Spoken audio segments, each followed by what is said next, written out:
old show.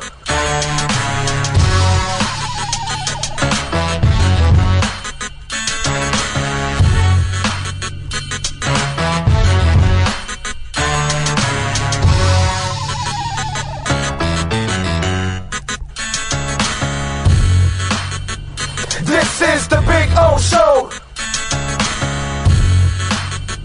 This is the big O show.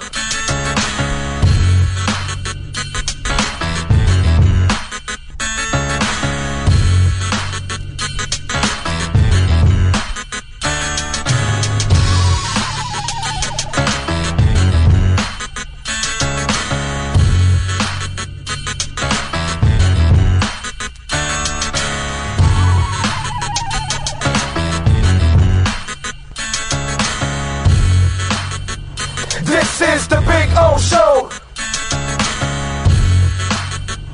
This is the big O show. This is the big O show. This is When presenting an award to an employee, athlete, executive, or fantasy GM, make sure you call Orvieto's Awards and More. For 35 years, these custom award specialists have been providing plaques, trophies, custom framing, while providing state-of-the-art laser and computerized engraving, UV printing, and glass crystal etching. They do all their engraving and printing in-house for quality control. Call Charles at 305-949-8098 or visit them at orvietosawards.com. Orvieto's Awards and More, where recognition is rewarding.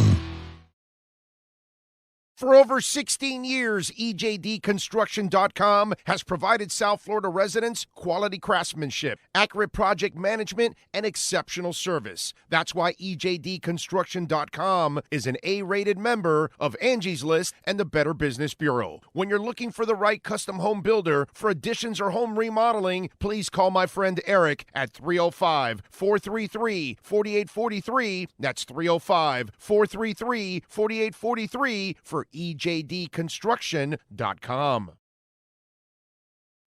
The lost city of Atlantis reveals its secrets at Toyota of Hollywood. Get legendary deals on over 2,000 Toyotas, like a 2024 Corolla, not $24,000, $20,988. Unlock the wonders of 0% financing for 5 full years, 0 down. Rediscover Atlantis at Toyota of Hollywood on 441 between Hollywood Boulevard and Sheridan Street. Open till midnight. Great. You have a doorbell camera. Now you have a front row seat to your house getting robbed. They're breaking into my house! Ooh, there goes the TV. I'm sure it'll turn up at the pawn shop. No, not the TV! Just because you can see them, that doesn't mean you can stop them.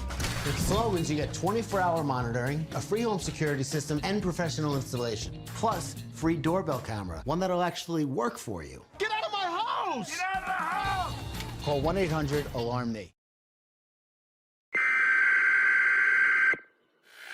We interrupt this program to bring you a special report. Miles an hour, that's a Category 4 hurricane.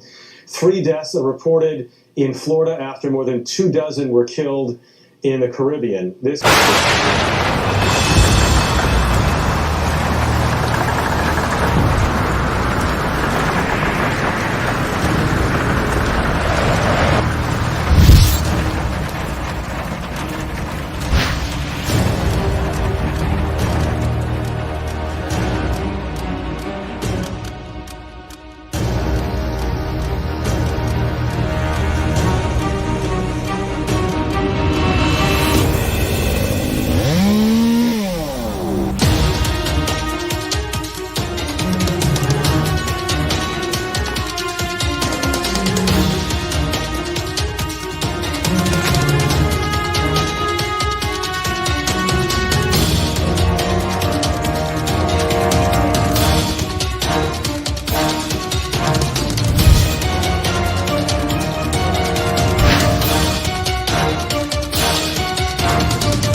After 40 years, the Big Cheese Miami is still producing great Italian food.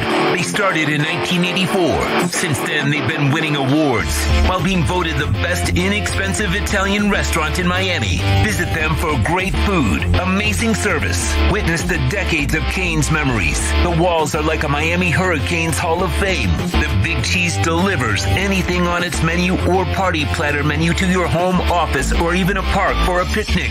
Located at 8080 Southwest 67th Avenue, Miami. Call 305-662-6855. TheBigCheeseMiami.com, where they serve large portions at family prices.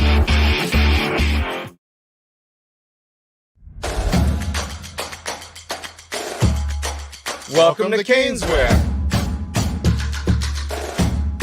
New store, new items, same great experience. Family owned and operated since 2010, Caneswear has the latest merchandise from the Miami Hurricanes, Miami Dolphins, Florida Panthers, Inter Miami CF, and more. Come visit us at our store in Davie on University Drive, just south of 595, or online at caneswear.com. Caneswear, the spot Miami fans shop. There's just one place to celebrate our happy new model year. Acura of Pembroke Pines. Plus last chance savings on a 2024 RDX. $379 a month at Acura of Pembroke Pines. With more than 62 years of litigation experience handling insurance disputes, Welton Rayom is committed to resolving even the toughest insurance claims quickly. At Welton Rayom, they don't get paid unless you win. They handle complex personal injury claims caused by the fault of another in both state and federal courts. They handle auto, trucking, motorcycle, slip and fall, and bicycle accidents. Call 954-966-4646. That's 954-966-4646. Welton Rayom can help.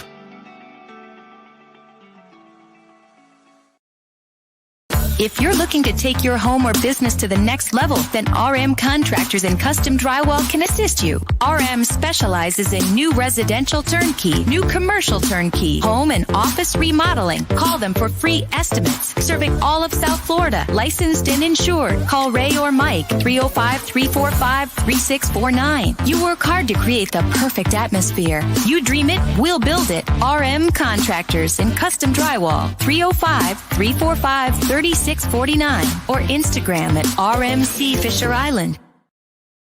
The viewpoint statements or beliefs expressed on the following program by the host, guests, or callers are not necessarily the opinions of FantasyXS.com, Media Group Inc. ownership, management, sponsors, or website. When it comes to South Florida sports teams, very few in the media have witnessed, lived, and covered it like the Big O. Let's start the program dedicated to your favorite South Florida teams with a passion that's unmatched. The Big O Radio Show is on. Here's the Big O. All righty, welcome aboard. Time to rock and roll, baby. It is Thursday. You know where we are. We are at Hialeah Park. Yes, sir. The beautiful poker room. And, of course, the folks are enjoying themselves. Got TVs everywhere. The lovely ladies serving you drinks and food and everything. So come on out, man. Make sure you come on out and join us out here at Hialeah Park. Steve Calabro is going to come by later. We'll have Michelle Kaufman to talk a little Inter Miami. We got Inter in Charlotte on Saturday as the boys go for the Supporters Shield. We got a shot at a cup, another championship. Yeah, baby. Speaking of that, the Panthers are in the middle of their, preseason stuff. At 4 o'clock, we're going to be joined. At 3:30.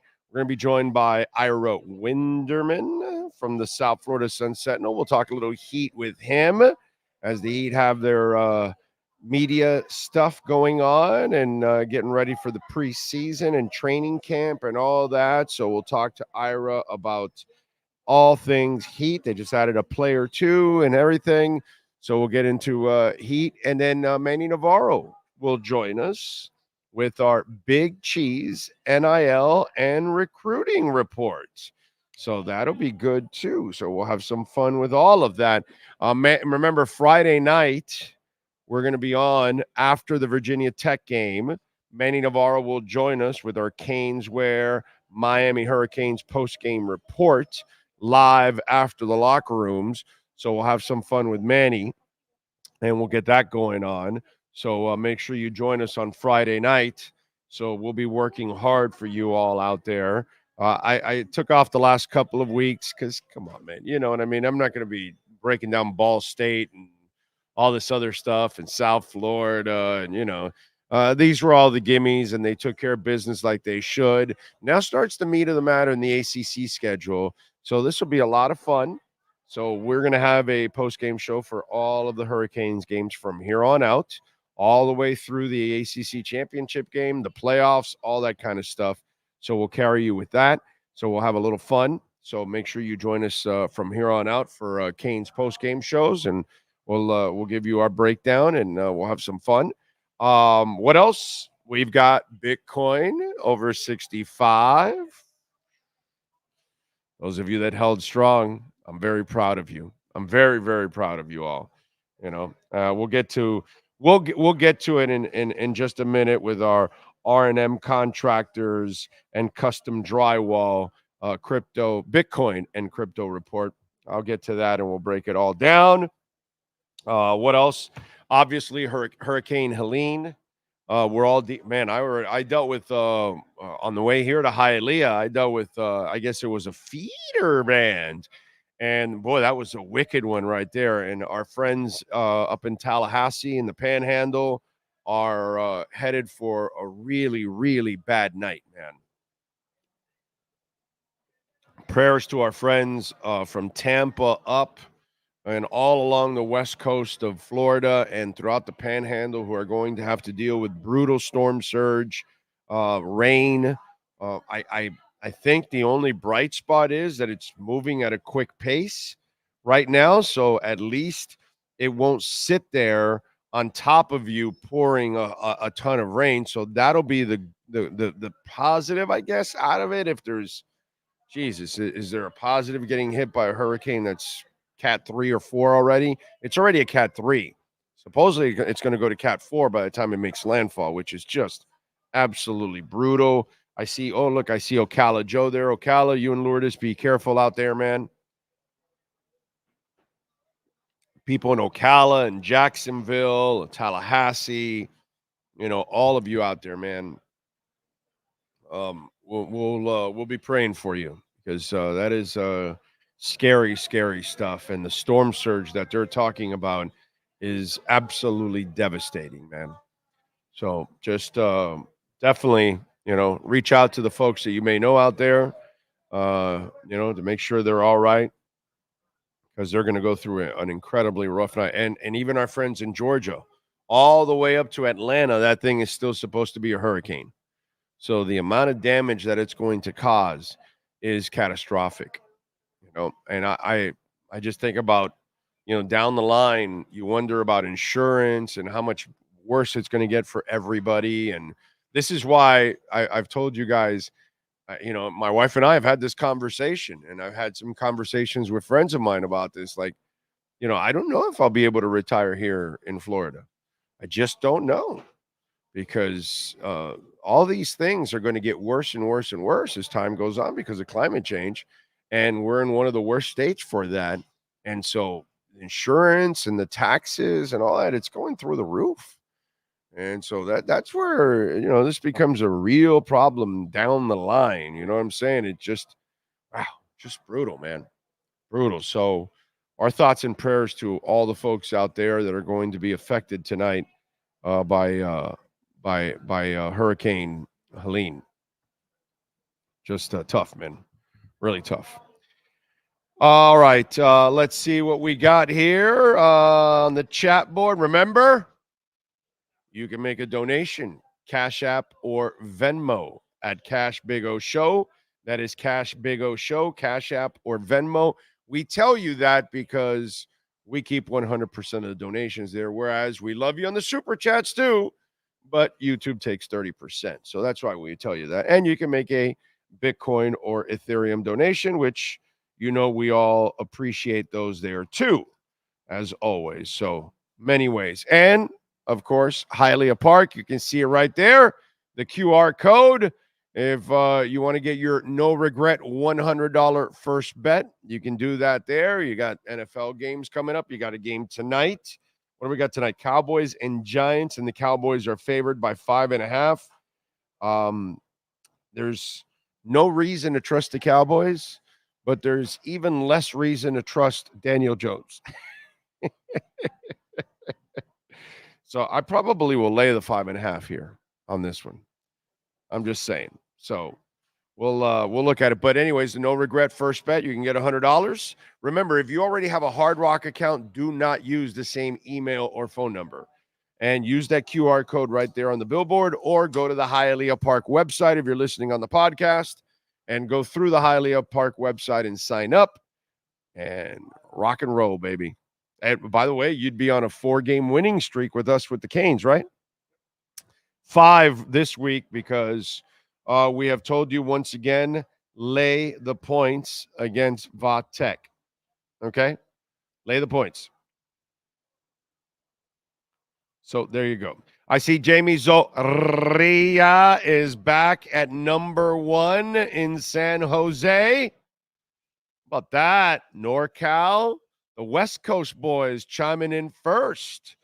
Puff, puff, give. There you go. Oscar Rojas is in Melbourne. Clyde Hyde. I don't think Mike is the right coach for us, but I don't understand the logic of presenting blame on the coach for anything bad that happens.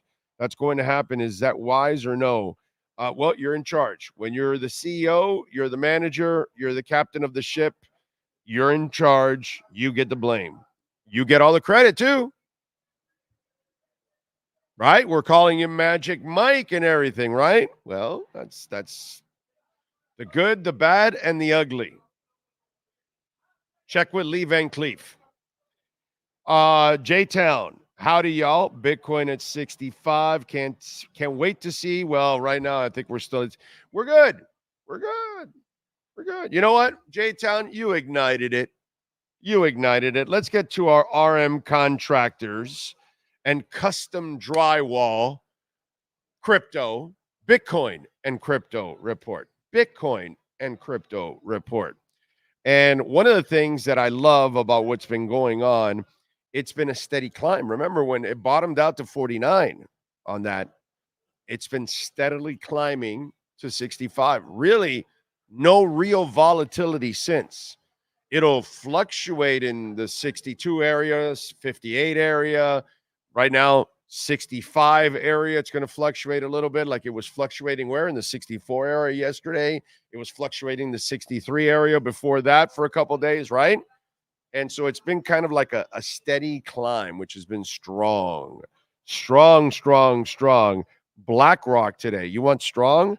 Their Bitcoin ETF has already seen over 1.1 billion in trading volume so far. We haven't stopped yet. It's 310. This is reported just about an hour ago. So it's going to go even higher. It's crazy what's going on, dude.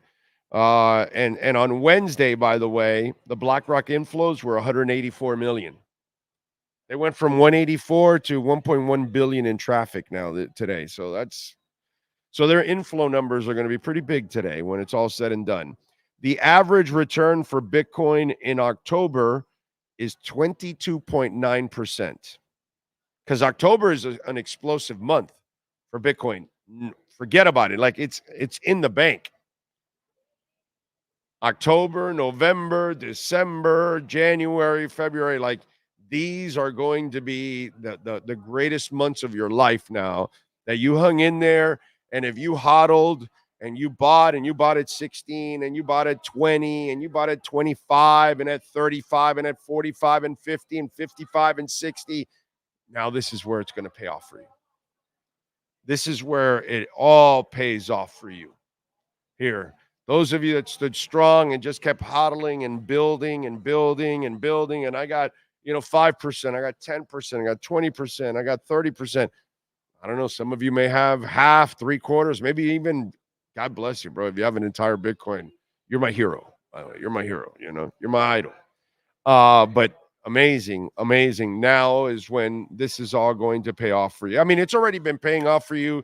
If you did it at 16 and at 26 and at 36 and at 40 and 42, you're making money. You're fine. But now is when the real explosion comes over the next 6 months that you'll see. By the way, if we see a 22% pump in the month of October, it would take the price to $79,000. Okay? And of course, that would be an all-time high. So we will see.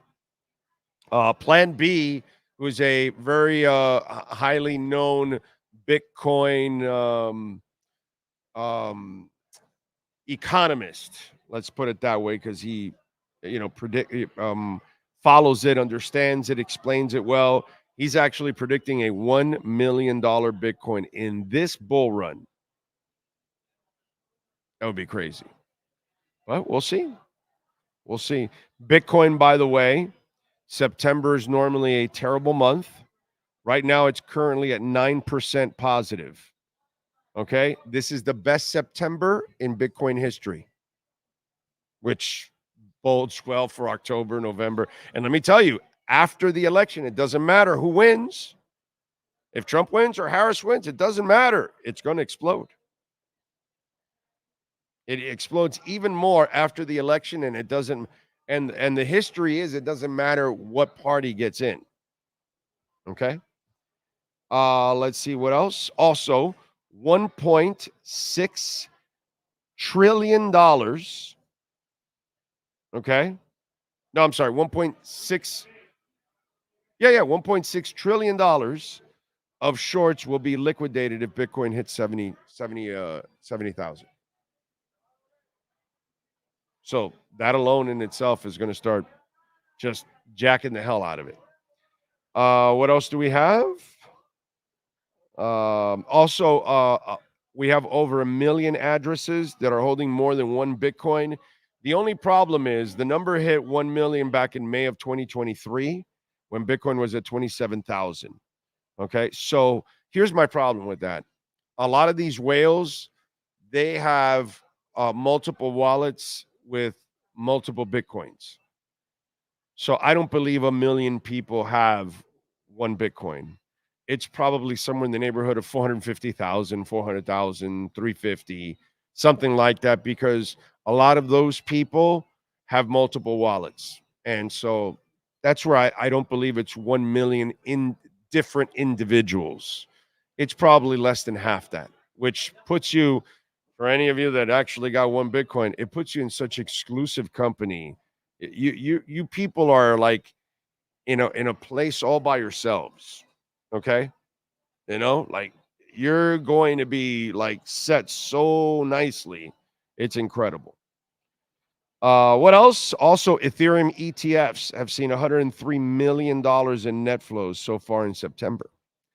So that, my friends, is amazing. Amazing, amazing, amazing.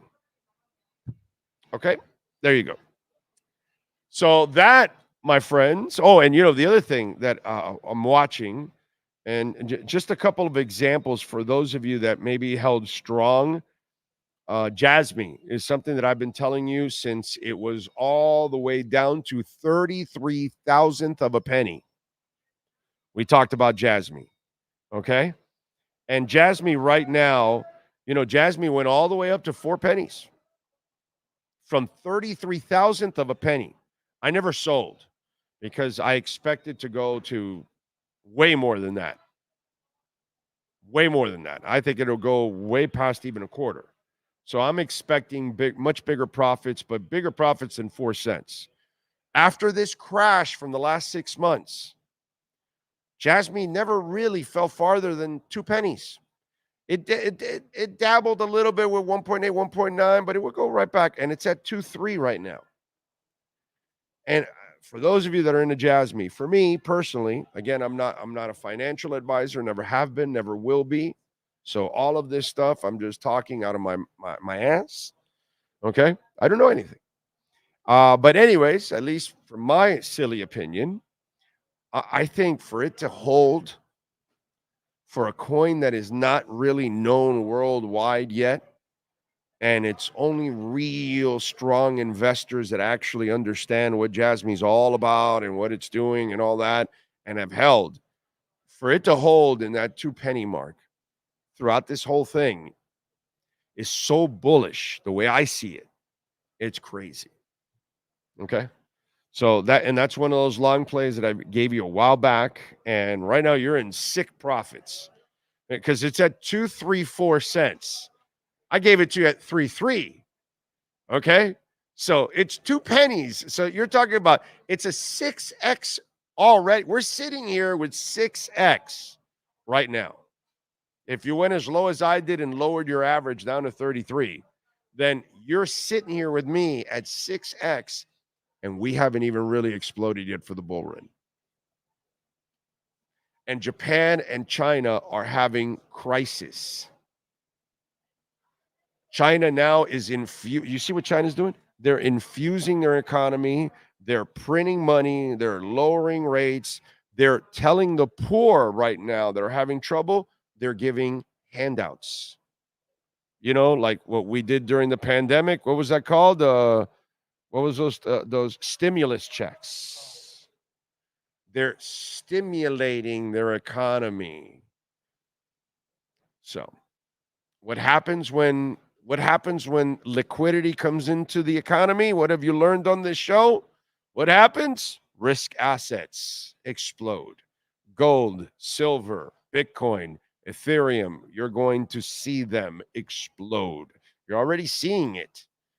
So Japan's igniting liquidity. China's igniting liquidity. Russia's igniting liquidity. Europe's igniting liquidity. The Feds here at the U.S. are igniting liquidity. Bitcoin is worldwide. And then Japan has its own issues where Jasmine could become a bigger player in their world. It could become more valuable to them than the yen. Just like Bitcoin will be more valuable than every fiat currency in the world. Right? Because that only goes up in value. Your dollar, your pound, your yen only go down in value. That's where your inflation comes from. All we're doing now is getting set for the pre-steps of hyperinflation that are coming down the line. So that's what's coming. In the next couple of years, hyperinflation will take over, and the money will just be worth less and less and less and less, and it's going to be really, really tough. So if you didn't load up on Bitcoin, it's going to hurt you. It really is going to hurt you. If you didn't load up on maybe even gold, it's going to hurt you. If you didn't load up on silver, because gold and silver down the line gold will be more for store value to hold the value of your money, and silver will be the one that will be used more for exchange. So just kind of preparing you, because they're going to eventually all send you to digital currency and to CBDCs, which is the ultimate killer of anything. So that is your R&M contractors and custom drywall, Bitcoin, and crypto report.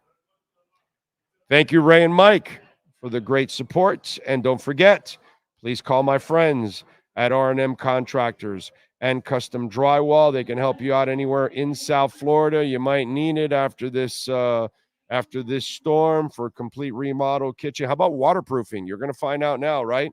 Waterproofing on terrace balconies, flood test reports, all of that. You're going to find out some of that now, right? Well, after you find out, call R&M Contractors and Custom Drywall. They can help you out. Drywall, by the way, level 5 finish. Call my guys, Ray and Mike, 305-345-3649. All right. Rojas is in the house. J-Town, Cosa Nostra to Extreme. Captain Saki. Be careful out there in Tarpon Springs. My man, A-Rod in. Finn Rule.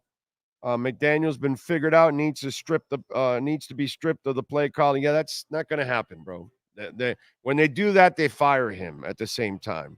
So, yes, they figured him out, but he's going down with the Titanic. That's just the way it is. Either they succeed and overcome or they completely fail.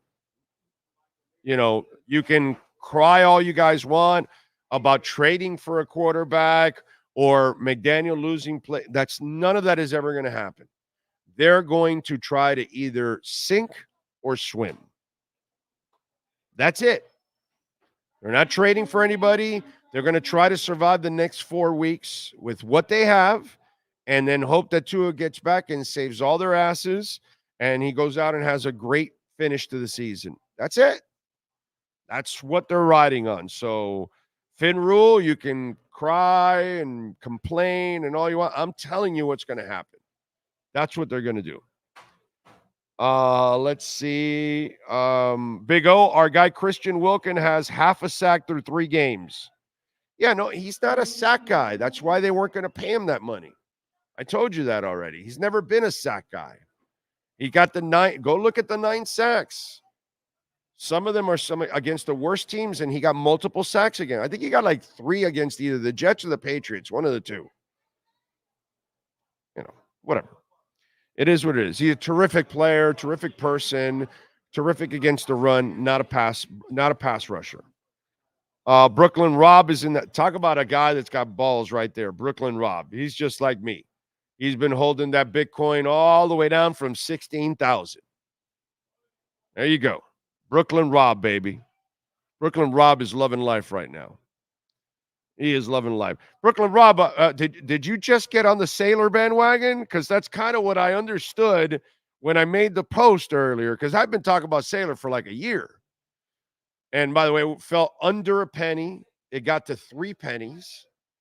So it 2x'd easy for us. I think it's settling right now at 2.4. It's gone obviously with a parabolic run, but it seemed like you just got on the Sailor bandwagon there.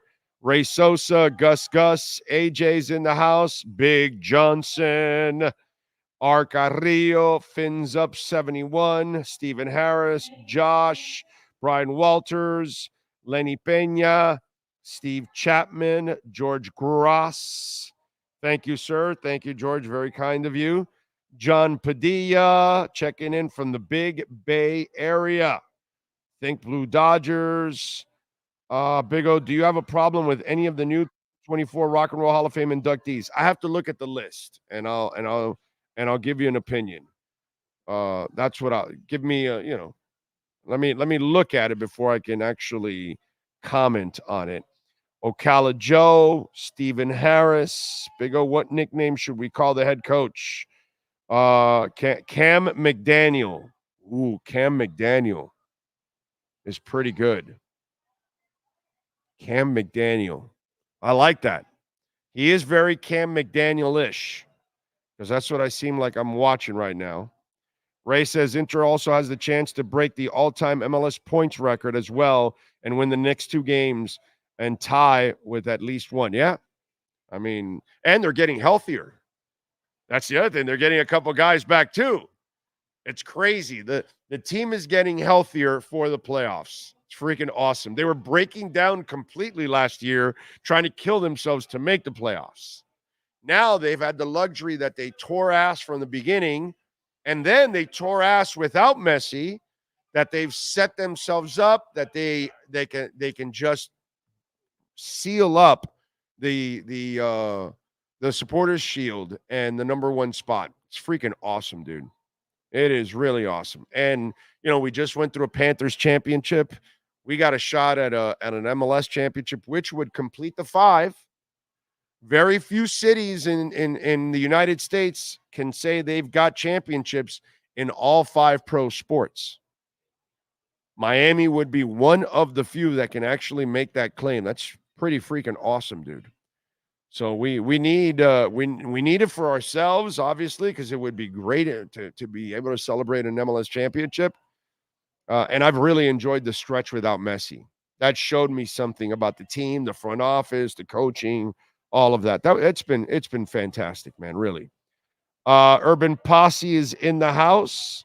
My Indiana Fever and NBA. Yeah. Hey, but at least there was no dirty shit going on yesterday.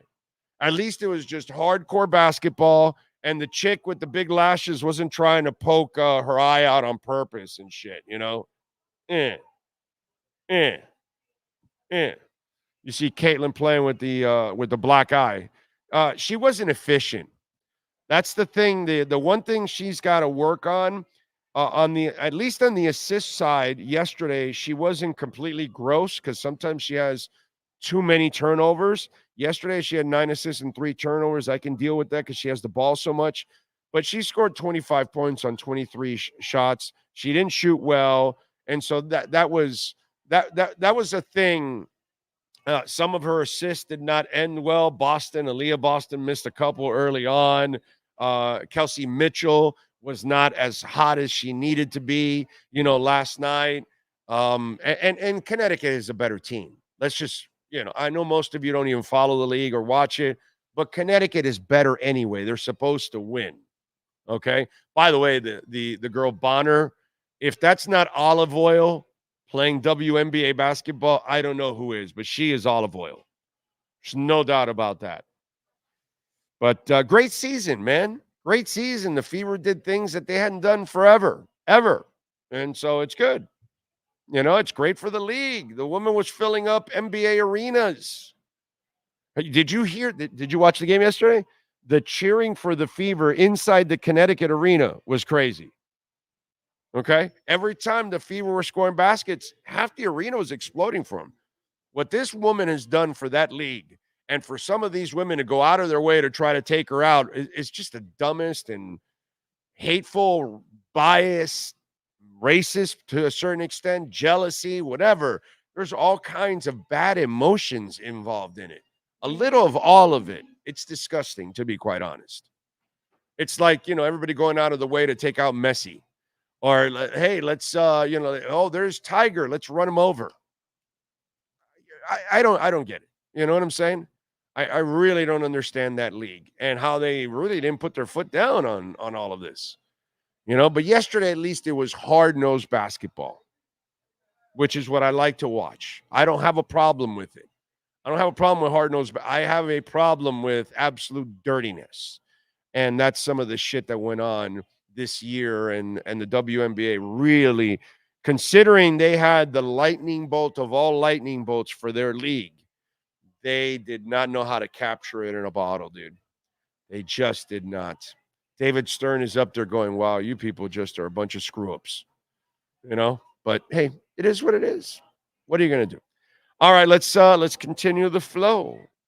And let's talk to the one and only Ira Winderman and our Acura of Pembroke Pines Miami Heat and NBA report. Heat fans, time for the best insight of your favorite team with insider Ira Winderman, exclusively on the Big O Radio Show. It's the Acura of Pembroke Pines Miami Heat and NBA report. Here's Ira Winderman.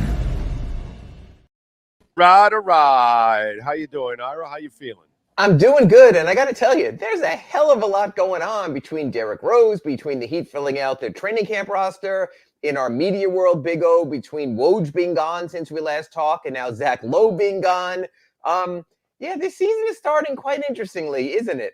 Yes. There's a lot of good stuff going on, and again, I'm looking forward to this season. And I wanted to ask you about something because, again, you and I go next level when we start talking about these kind of things. And I see Jimmy Butler coming in, and we think, the way everything looks, it looks like Jimmy Butler has a lot of leverage here, doesn't it? Right? Yes and no. I would say good. Hold on. Don't I'll let you answer, but I want to ask you a question because maybe you and I are in the same page here. I think the Heat are completely in the driver's seat here because Jimmy Butler needs to have a good season. He needs the Heat in order to get his next contract, not necessarily from the Heat, but from somebody else, because sure, he can have a good year or a bad year and then opt into his last year, and that would be his last year, because after that, nobody's going to offer you anything near that. But if you have a good year and Miami's able to facilitate a trade for you, that next team is going to pay you for several years. So then you're going to be able to milk it a lot longer. So technically, the Miami Heat are probably more in the driver's seat in the Jimmy Butler situation than even Jimmy Butler, because sure, they might be on the hook for another year, but Jimmy Butler really wants a couple of more years. So he needs to play nice with the Heat. He needs to play nice with the NBA. He needs to kind of play nice overall if he really wants to get the big finish. Your thoughts on that? It's all about the money. And who has the money? The Heat have the money. Who wants the money? Jimmy Butler wants the money. Those who want the money follow the money, and those who have the money decide how the money is spent. The Heat are always in charge in this situation. This is not a capitulation team. This is not the Timberwolves groveling so Jimmy has to make a scene. This is not the 76ers having to choose between Tobias Harris and trying to placate. These are the Heat. Pat Riley is the one who called out LeBron James when LeBron had 2 feet out the door with smiling faces and hidden emojis and all of that. That's who he is. Pat Riley's the one who sat down with us last May when I asked about Jimmy's lost time, when I asked about Jimmy's impending contract window, and goes, what contract window? We don't have to deal with that until next spring. And then even after Jimmy's agent initially comes out and goes, no, we're going to get this taken care of now. We owe it.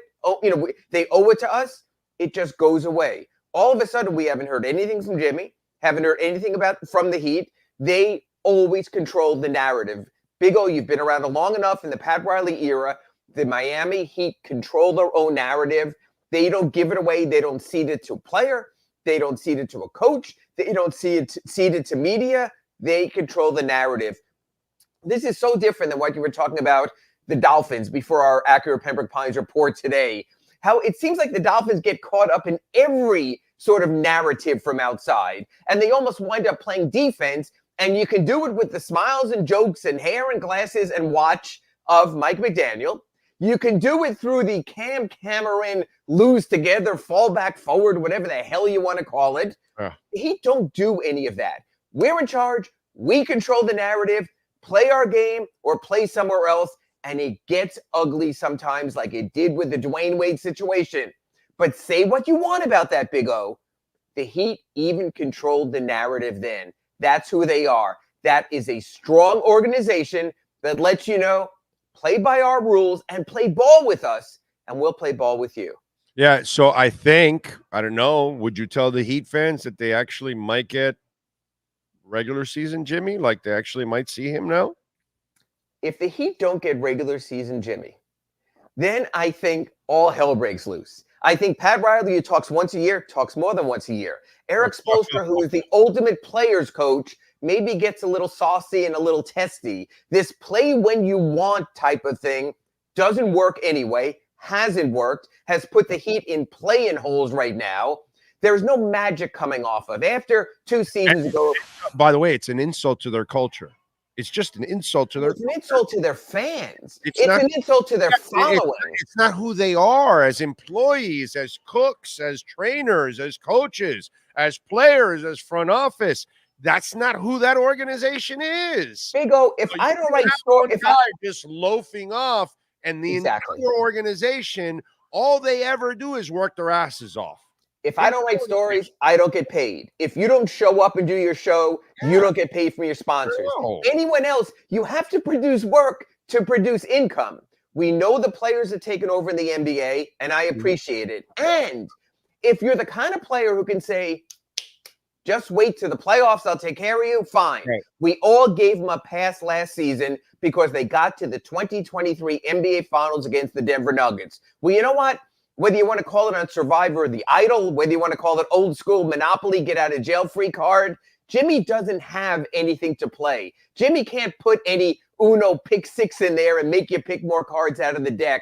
Right. This is Jimmy having to live in the moment. And Big O, in the NBA, the moment is every game, is every quarter, is every minute, is every possession.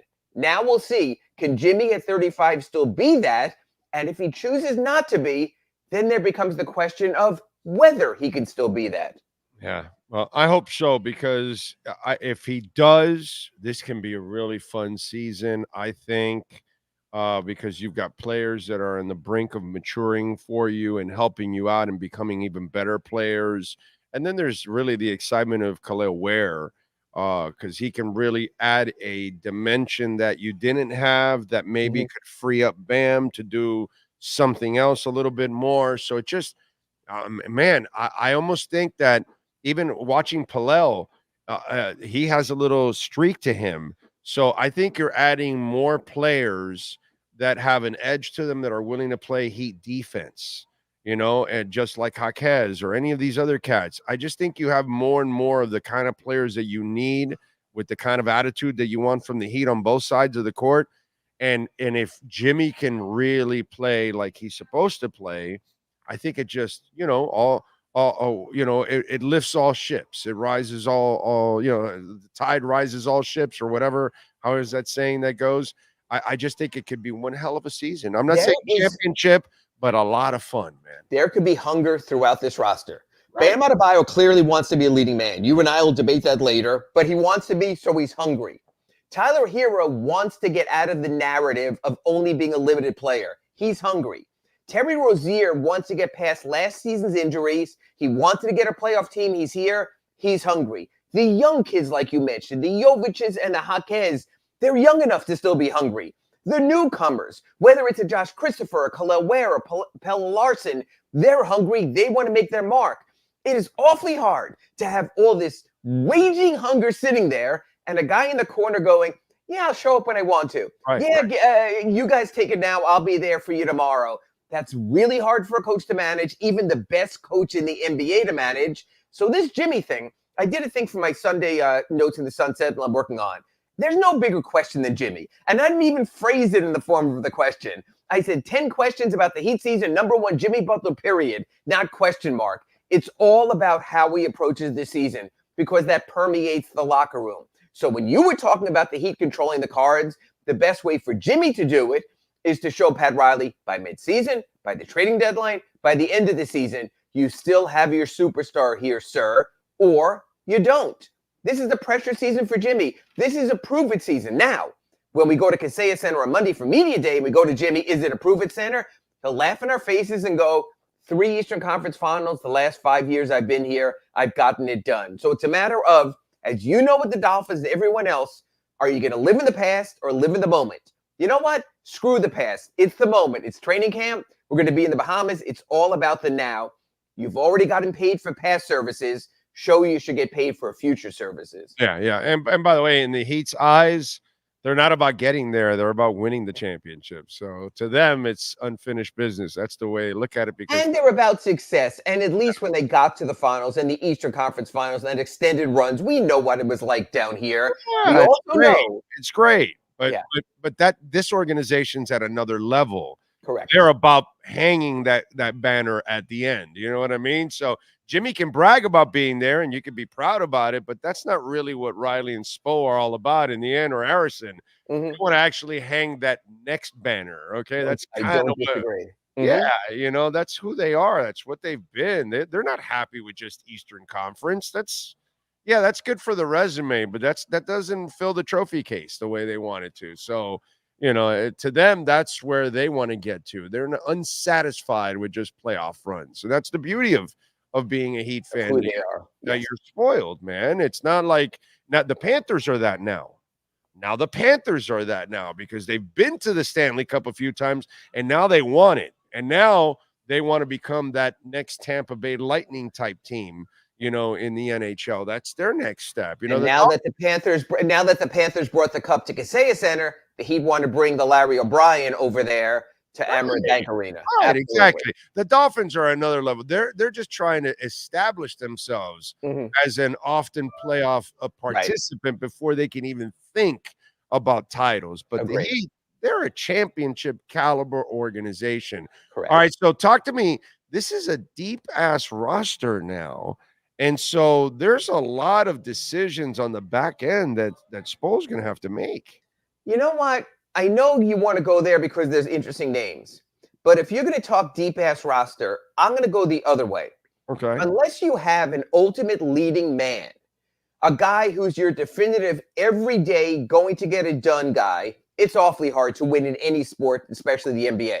Sure. So does Jimmy at 35 still have it? Does Bam Adebayo coming off the Olympics still have it? Can Tyler take it to another level? Maybe, maybe, maybe. To me, that's where it starts. I love the other stories, Big O. I agree. I want to see Khalil Ware. Josh Christopher was awfully cool. Hawkins in the second season. Jovic, basically his second season. These are all wonderful stories. But I got to tell you, every year, the team that leads the NBA in bench points is one of the worst teams in the NBA. Why? Because the starters suck. And someone's got to play and someone's got to get the point. So, yes, when you follow me in the narrative, and we'll talk next week in our Acura Pembroke Pines report from Baja Mar in the Bahamas, I will talk about all the little wonderful stories and good guys I spoke about. But you know what? It's about Jimmy, it's about Bam, it's about Tyler, it's about Terry. Because the Heat tried to inject greatness in there. They tried to inject Kyle Lowry. He wasn't good enough, and they ran into a limit. That's where this Heat team is. When you go down the Eastern Conference playoff race, even talk about the best player on every team. Did the Heat have someone say as good as Jason Tatum, as good as Jalen Brunson, as good as Joel Embiid, as good as Tyrese Halliburton or Pascal Siakam, as good as Donovan Mitchell? It's really hard to compete with teams. Paolo Banchero, if you want to go with. It's hard to compete with teams unless your best can play on an equal or better level with their best. This Heat team is a lovely story of hardworking guys who, as you would say to me every week in the Acura Pembroke Pines report, have the best coach in the NBA who helps compensate for a lot. But Big O, that's a hard way to do it over 82 games and 2 months of the playoffs. Yeah, but what I meant by deep was that not I know they're top end, and that's what's going to need to carry them. But it looks like the back end, they loaded up with guys that are almost all the same and kind of talent wise. So like that, those back like 6 roster spots or 5 roster spots, he's going to I don't know who the hell they're going to keep, actually. Which will make for great competition in camp. Yeah. I still worry about 2 positional needs, and that's backup or even starting power forward. Not a lot there. And gosh, I've spoken about this for a decade, and Pat Riley has noted it, point guard. Because Tyler's a scorer. Terry's a scorer. Yeah. Who's the lockdown point guard? When Donovan Mitchell comes to town, when a quick point guard comes to town, who defends those players? I mean, it's gotten to the point, Bam Adebayo has defended those players at times because he's as good as they can do. Yes, they have a lot of 6'6", 6'7" athletes, and they love that, for Eric Spoelstra's words, positionless and switchability. I get that. But I also think at some point you have to balance out your roster a little more. So I really say, you talk about it all the time, how Chef Eric Spoelstra will go to the kitchen and we'll see what he can cook up. Because honestly, you got to smell what the Spo is cooking to figure out how these pieces are all going to fit together. Yeah, no, I'm with you there. So what'd you think of all the shock in your biz with the insiders going? I get the whole thing with Woj or any of these guys. I don't care who you are. You live with your phone the entire time, dude. It's no life to live if you have a wife, you have kids, or you have family or anything. So I get that. I think Woj's thing, I wouldn't be surprised if that was more of a familial decision than his alone. Sure. Because you know it is when you do your show with your wife, when you're available, when you're not, that comes into it. And once you have enough money. Yeah, well, even Zach Lowe. So many people are feeling bad for Zach Lowe today being laid off. The guy was making 7 figures. The guy in his last 3 years probably made more than I did in my career. So God bless Zach. He'll land on his feet. But that's often what happens when you get in the stratosphere and people are looking to cut. A lot of times they know if they cut off one head at the top, it's easier than 20 heads below. You still need a staff. I do wonder if ESPN is going to move out of the news breaking game, because I got to tell you, Big O, yeah, that's all about Twitter clicks and the looks. But it doesn't generate necessarily, as you know in your business, the clicks where you need it for ad support, for people noticing, versus, hey, look at me on Twitter, almost like you have one of those clown noses and you're beeping it and making a noise. So it's all well and good for the newsbreakers. The one thing I think is important, the one thing I try to do here every week with you and the Acura Pembroke Pines report, context. So often lately with these newsbreakers, this is happening. But what does it mean? But what does it mean that this guy signed somewhere? What does it mean that this guy's coming back from injury? I think that's what we've lost in our business, Big O, is context as much as just boom, boom, boom, tweet, tweet, tweet.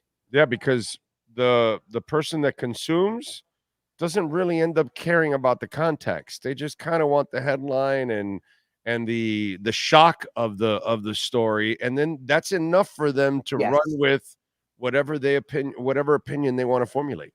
Yes, and they don't click on the story, they don't click on the YouTube video, you don't get your traffic. So there's part 2 of that also. That's a little inside baseball, but it's all part of it. Absolutely. Yeah, it's interesting. What'd you think of the Derrick Rose retirement?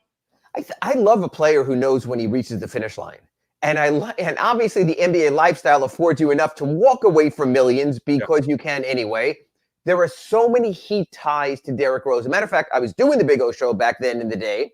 The Heat end the season in 2008. They were awful. That was the Stephon Lasme, Blake Ahern, Kasib Powell year when they finished 15-67. They finished that season 18 games worse than Chicago Bulls. Yeah. We go to the lottery, and who wins the lottery? The Chicago Bulls. And for weeks on end, the Bulls say, well, we don't know who we're going to take, and Pat Riley does the dance. Pat Riley damn well sure wanted Derrick Rose. Pat Riley wound up with Michael Beasley, and as they say, the rest is history. Yeah. Rose goes on to a career. Michael Beasley's been out of the league for 3 or 4 years already. Derrick Rose goes on, makes his fame, has his moments, maybe not a championship, but a Rookie of the Year and an MVP also.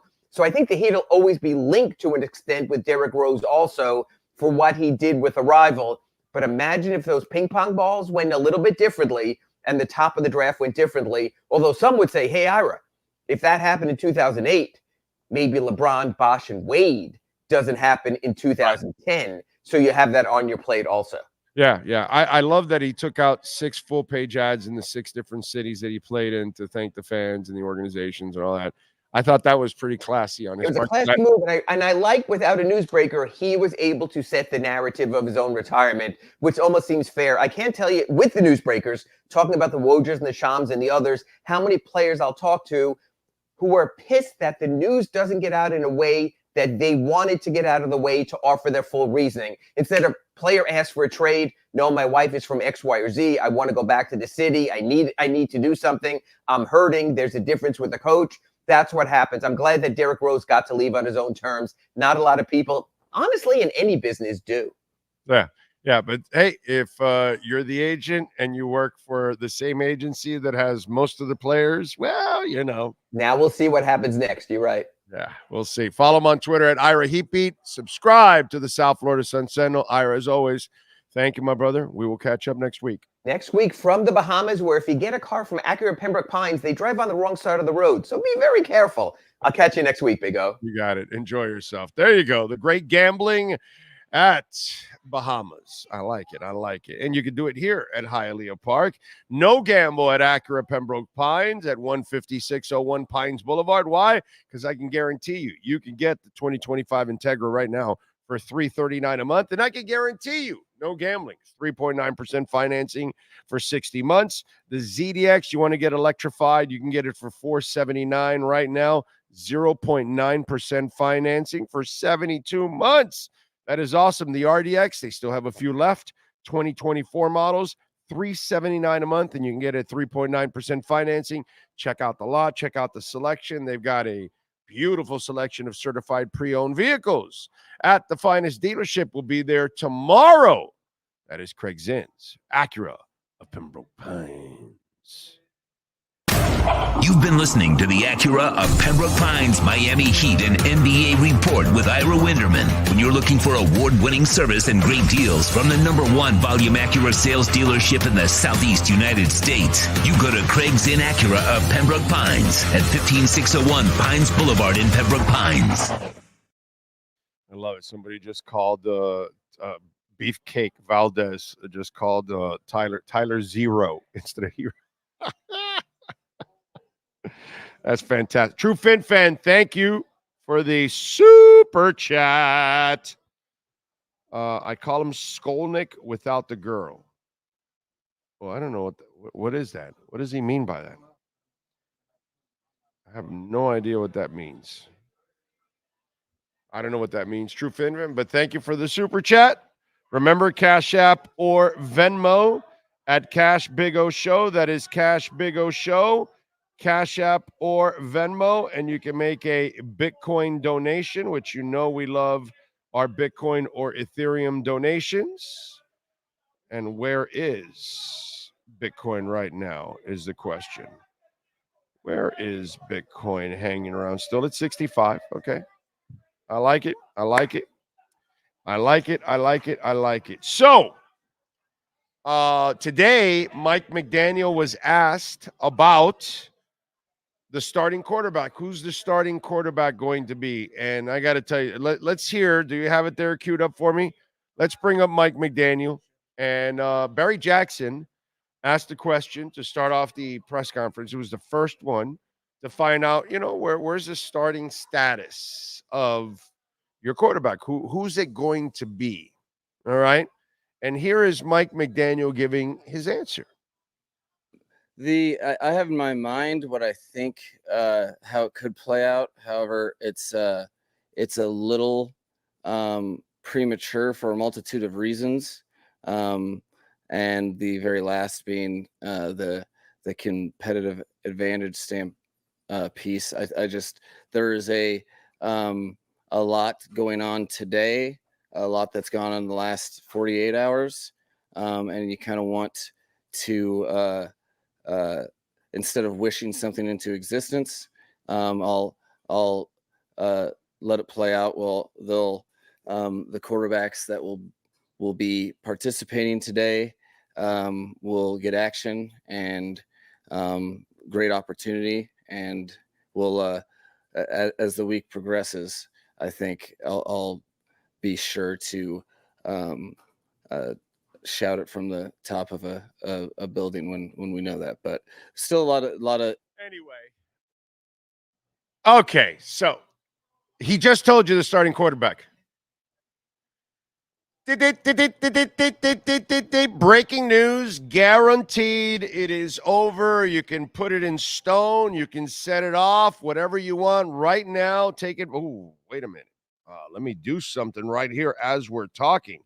I got to go to my Hialeah Park website and go into my Hard Rock account and find out what is going on in this game with with Miami and Tennessee. Why do I say that? Because you want to go to the player props and you want to go over to rushing.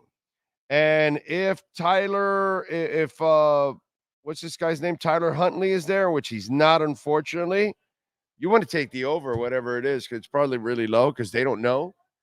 But the head coach just gave you Snoop Huntley as your starter. Okay, so let me ask you something. They say that Skylar practicing looked like he was in discomfort and all that and in pain. Is there a competitive advantage putting Skylar Thompson out there? Okay, they watched Tim Boyle play in Detroit. He did play a few games in Detroit. They have him on tape. And then he played last week.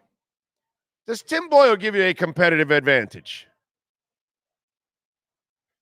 Mike McDaniel, I don't know, dude, if maybe, maybe he had a Spicoli or a Wiz Khalifa type moment or something. But I don't even know if I know Wiz Khalifa to be that dumb. But that was dumb. The only competitive advantage you could possibly have is Snoop Huntley. He just gave it away today in the press conference. There's no competitive advantage. Do you think teams are worried about you starting Skylar Thompson, who's injured with a rib injury, or Tim Boyle? No, it's Huntley who can run. And he's got a wicked arm. Now, does he know where the arm is going? Can he really play in the offense? Can he play on time and all that? And, and he says when in the press conference, he also, deals out a couple of other things. I listen to the strongest statement that teammates can make. Asking them is nice, but I'm always the head coach. I lean into what I see in all sorts of nuances when 11 people play football, when guys are believing in the signal caller to do what we have to do. These practices are extremely important for me for that reason, Mike McDaniel, on the QB situation settling itself. With Huntley, I'm more comfortable in terms of as we target him for the 53-man roster. The game isn't too big for him. Very encouraged by his progression.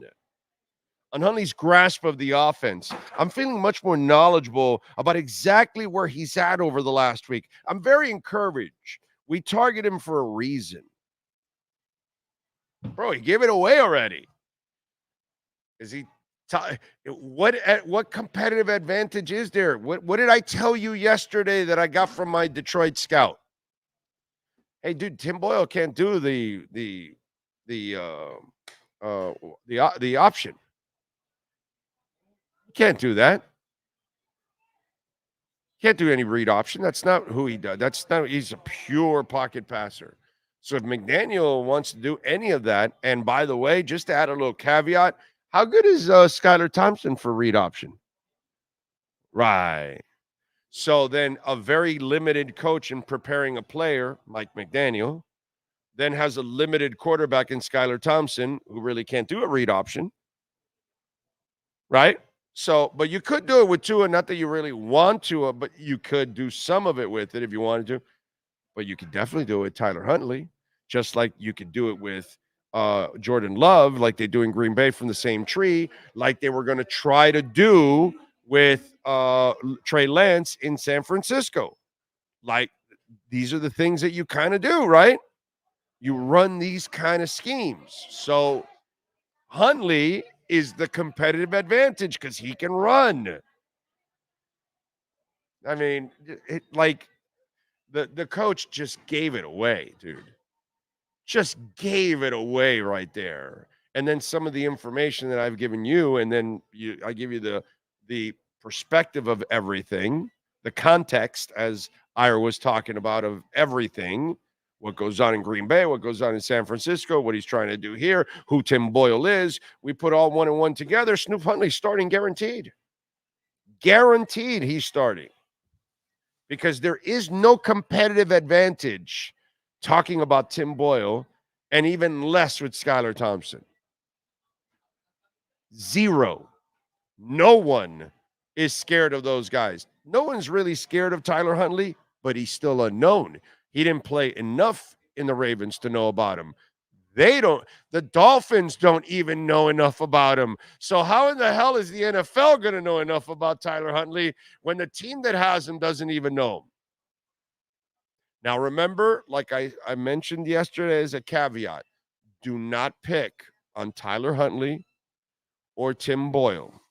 They are being prepared by Mike McDaniel. Mike McDaniel does not put Tua in a positive position on every down. Plus, Tua also puts himself at a disadvantage too. We have to start to blame Tua for some of the dumb things he does to himself.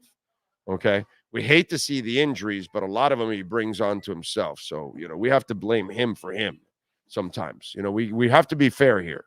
It can't all be about McDaniel, but McDaniel does kill the kid at times. So I don't expect McDaniel to be a complete positive to Tyler Huntley. Or if by chance Tim Boyle starting, which I now am convinced, competitive advantage. Are you kidding me, dude? Why did you use that adjective?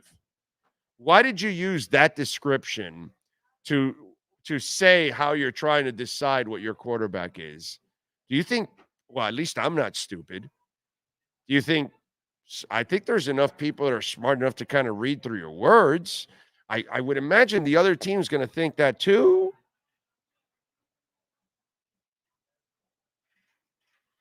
Competitive advantage is not a term you use for Tim Boyle or Skylar Thompson.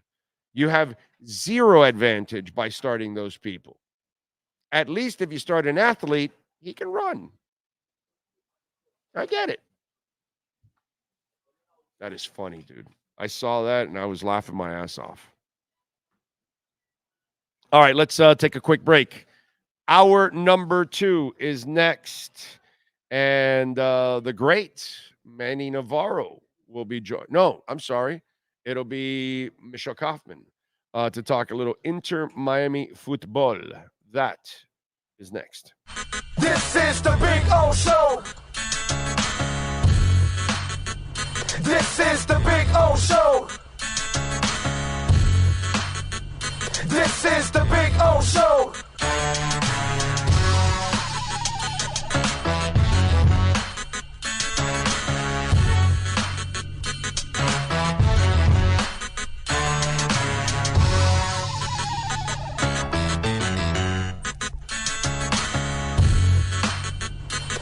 This is the Big O Show. Oh, I think I know what this is. Houston, we have a package. Hello? No matter where you are, the Sloman Shield home security system guards your home. With next-gen perimeter protection, 24/7 monitoring, and interior motion sensing. And right now, get a free Sloman Shield security system and doorbell camera, all professionally installed, for free. Shield your world, the Sloman Shield. Hi, this is Jeff Welt from Welt and Rayom. Dan and I have been in business together for over 22 years. We're not your typical lawyers. When Dan's not working in the office, he's flying his stunt plane. When I'm not in the office, I'm either getting tattooed, bowling, riding a motorcycle, or going to concerts. We might not be your typical attorneys, but we are aggressive attorneys, and we'll do whatever it takes to get you what you deserve. Consultations are always free. Call us anytime, 24/7. Welt and Rayom can help. After 40 years, the Big Cheese Miami is still producing great Italian food. They started in 1984. Since then, they've been winning awards while being voted the best inexpensive Italian restaurant in Miami. Visit them for great food, amazing service. Witness the decades of Cane's memories. The walls are like a Miami Hurricanes Hall of Fame. The Big Cheese delivers anything on its menu or party platter menu to your home, office, or even a park for a picnic. Located at 8080 Southwest 67th Avenue, Miami. Call 305-662-6855. TheBigCheeseMiami.com, where they serve large portions at family prices.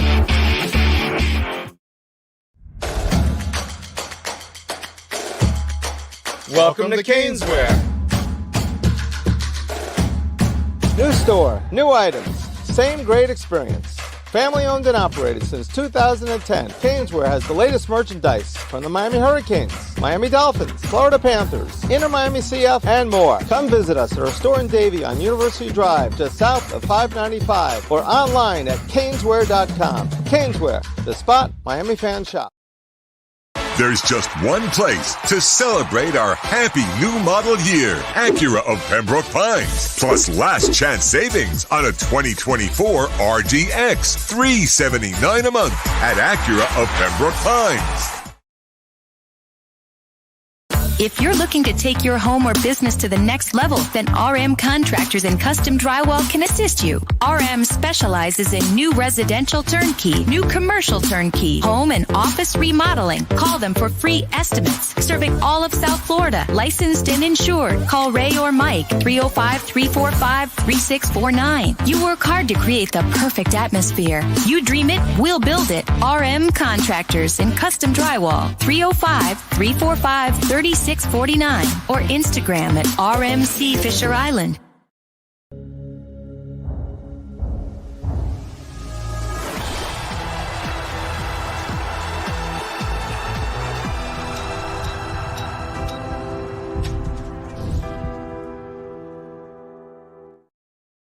The viewpoint statements or beliefs expressed on the following program by the host, guests, or callers are not necessarily the opinions of FantasyAccess.com, Media Group Inc. ownership, management, sponsors, or website. When it comes to South Florida sports teams, very few in the media have witnessed, lived, and covered it like the Big O. Let's start the program dedicated to your favorite South Florida teams with a passion that's unmatched. The Big O Radio Show is on. Here's the Big O.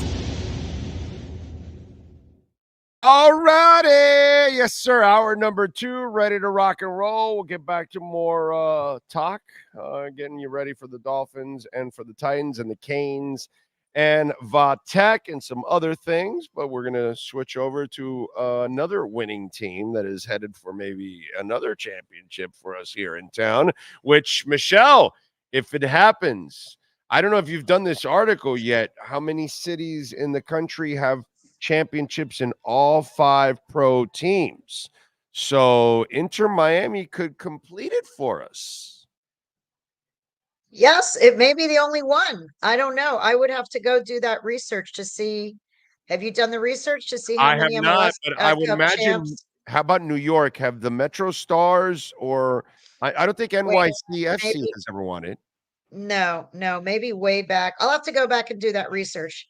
Next time I come on, we'll discuss that. I will do that research. That is definitely worth But the New checking York out. thing is cheating because they have 2 of everything. So how do we do it? You know what I'm saying? So Yeah, and LA has well, they have 2.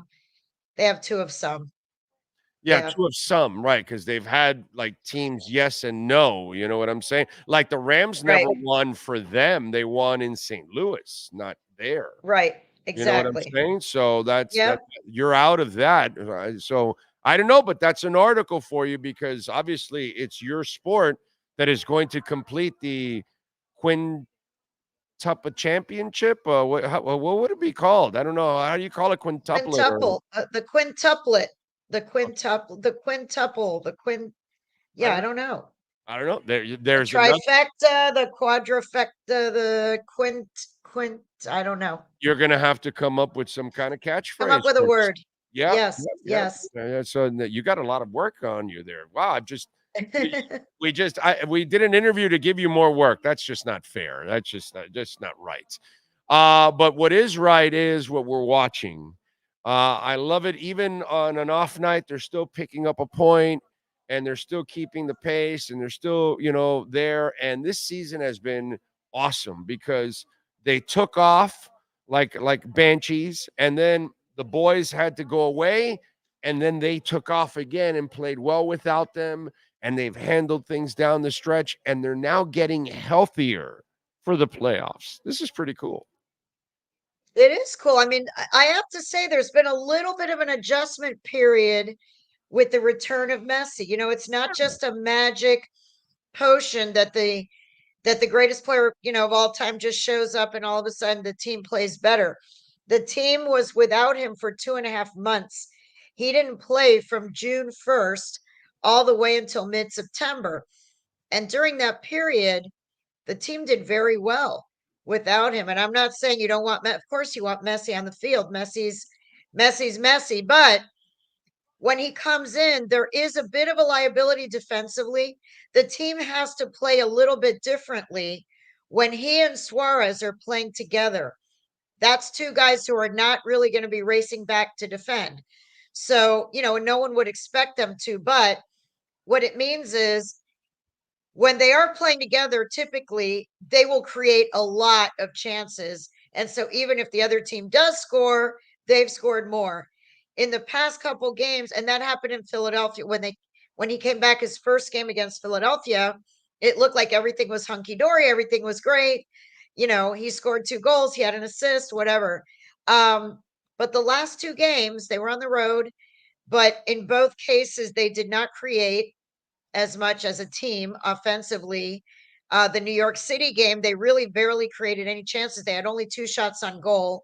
Yes, it's a smaller field. It's a skinny field, blah, blah, blah, excuses. But the bottom line is they only had 2 shots on goal, and they gave up a stupid goal on the final play of the game. If they don't give that up, they end up winning 1-0. And yes, there was a foul on that play that was not called.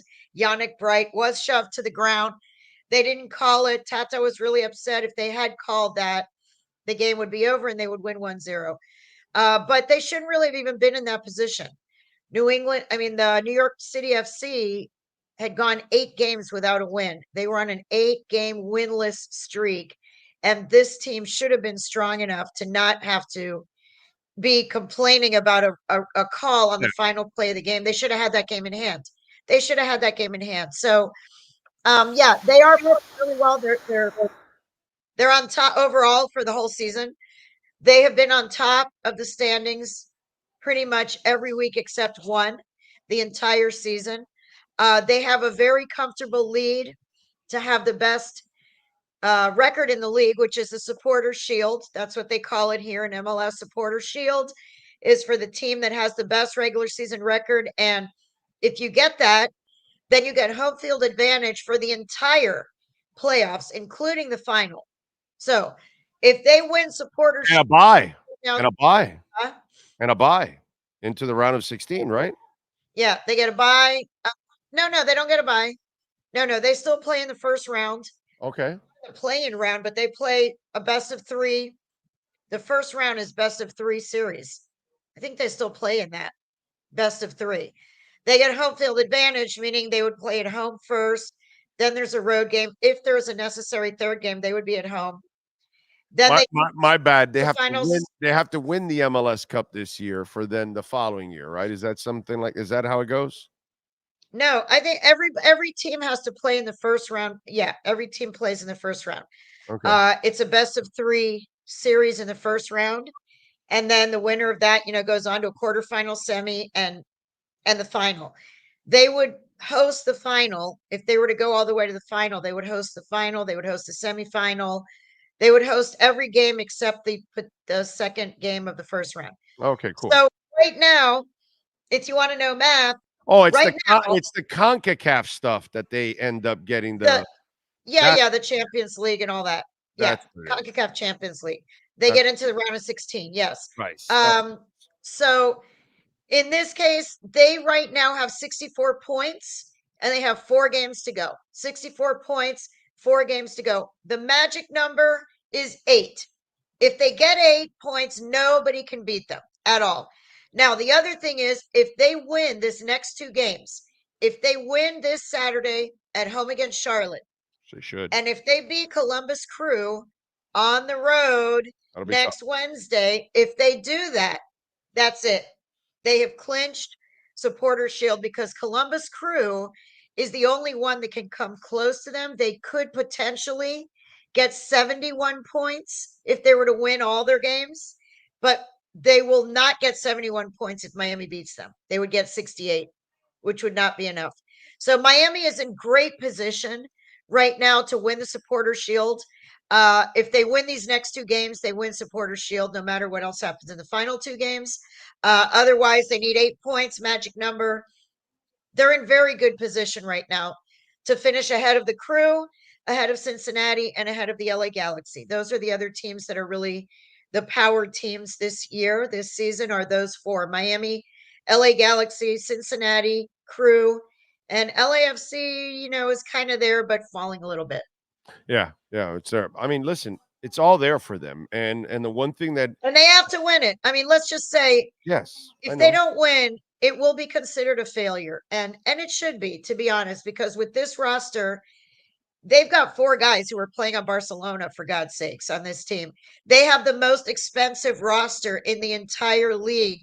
They are in first place and have been in first place the entire season. They have won with Messi. They have won without Messi. This team should win the MLS Cup this year. They should. They win without Messi and a backup goalie. Okay? They win without Messi and Calendar. They did, didn't they? They won a game without Messi and Calendar. They won with a backup goaltender and with CJ Dos Santos. Yeah. So it shows you how deep they are because it's a very deep team. Oh my God, it's an incredibly deep team. They have overcome Leo injuries. Campana is sitting on the bench. Leo Campana is the leading scorer of this team's ever had. He has 30 goals. He passed Gonzalo Higuain last week. Now, granted, it took him 91 games to get there, but he has 30 goals. No one has ever scored more for Inter Miami, and he is on the bench behind Luis Suarez. He's not starting. He would start on almost every other team. He'd probably start on just about every other team in MLS. He's on the bench here because the team really is that deep. It's a very deep team. Yeah. And they've gotten better on defense, with Bright there and our boy with the 3 knee surgeries that has helped out a lot. No, Ian Frey. Oh man. Wygant, Marcelo Wygant. Yeah, but they're also young, they've got young players all over the place too that they're developing. So I really like, and I know the Moss brothers, they're crazy asses. Once Messi's gone and Suarez is gone, they'll go get another star somewhere because that's who they'll pay. They'll go find somebody. They will. They dream big. They think big and they dream big. They're not gonna fold up shop, especially with the new stadium coming. In 2026, they're going to have a new stadium. They're not just going to christen that with Joe Schmo. They're going to bring some names. If Messi's not still playing at that point, they'll bring in other names. It won't, no one will ever be Lionel Messi, from but they will invest in big names. They'll invest in big names. From the first year, Moss told me, I want to make us international, not national. So he's not about one trophy. He's about lots of trophies. He wants to probably make this the best team in town, period. Yeah. And that's he definitely wants to show up the Marlins. There's no question. He wanted to buy the Marlins. He wanted to buy the Marlins. He's a baseball guy at heart. Okay. He wanted to buy the Marlins. Derek Jeter's group beat him out. He was not happy about that. So guess what? Now he's going to have a stadium directly across the 836. You can wave from his stadium to the Marlins Park, and they both play in the summer.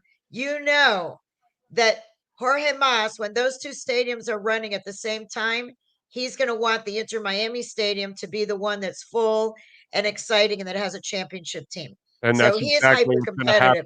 He's hyper competitive. Yeah. And the Marlins are not competitive whatsoever. So that's never going to happen. He's already, for him, it's about competing with the Heat now and the Panthers. The Marlins are nothing for him. He wants to be what the Heat are considered in this town. And eventually that's what's going to happen, dude, because you added the Leagues Cup last year. If you can add the MLS Cup this year and all that. And at the same time, what they're going to do is they need to do the same thing that Arison and Riley did. They made the kind of commitment, the crazy commitment that forced us to become a basketball town. And then Larinaga comes along. I gotta give before Larinaga, what's it called? The gentleman in FSU. Now I'm brain farting.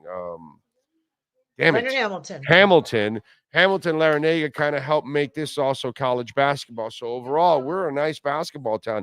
Now we've got incredible dedication from the Panther ownership.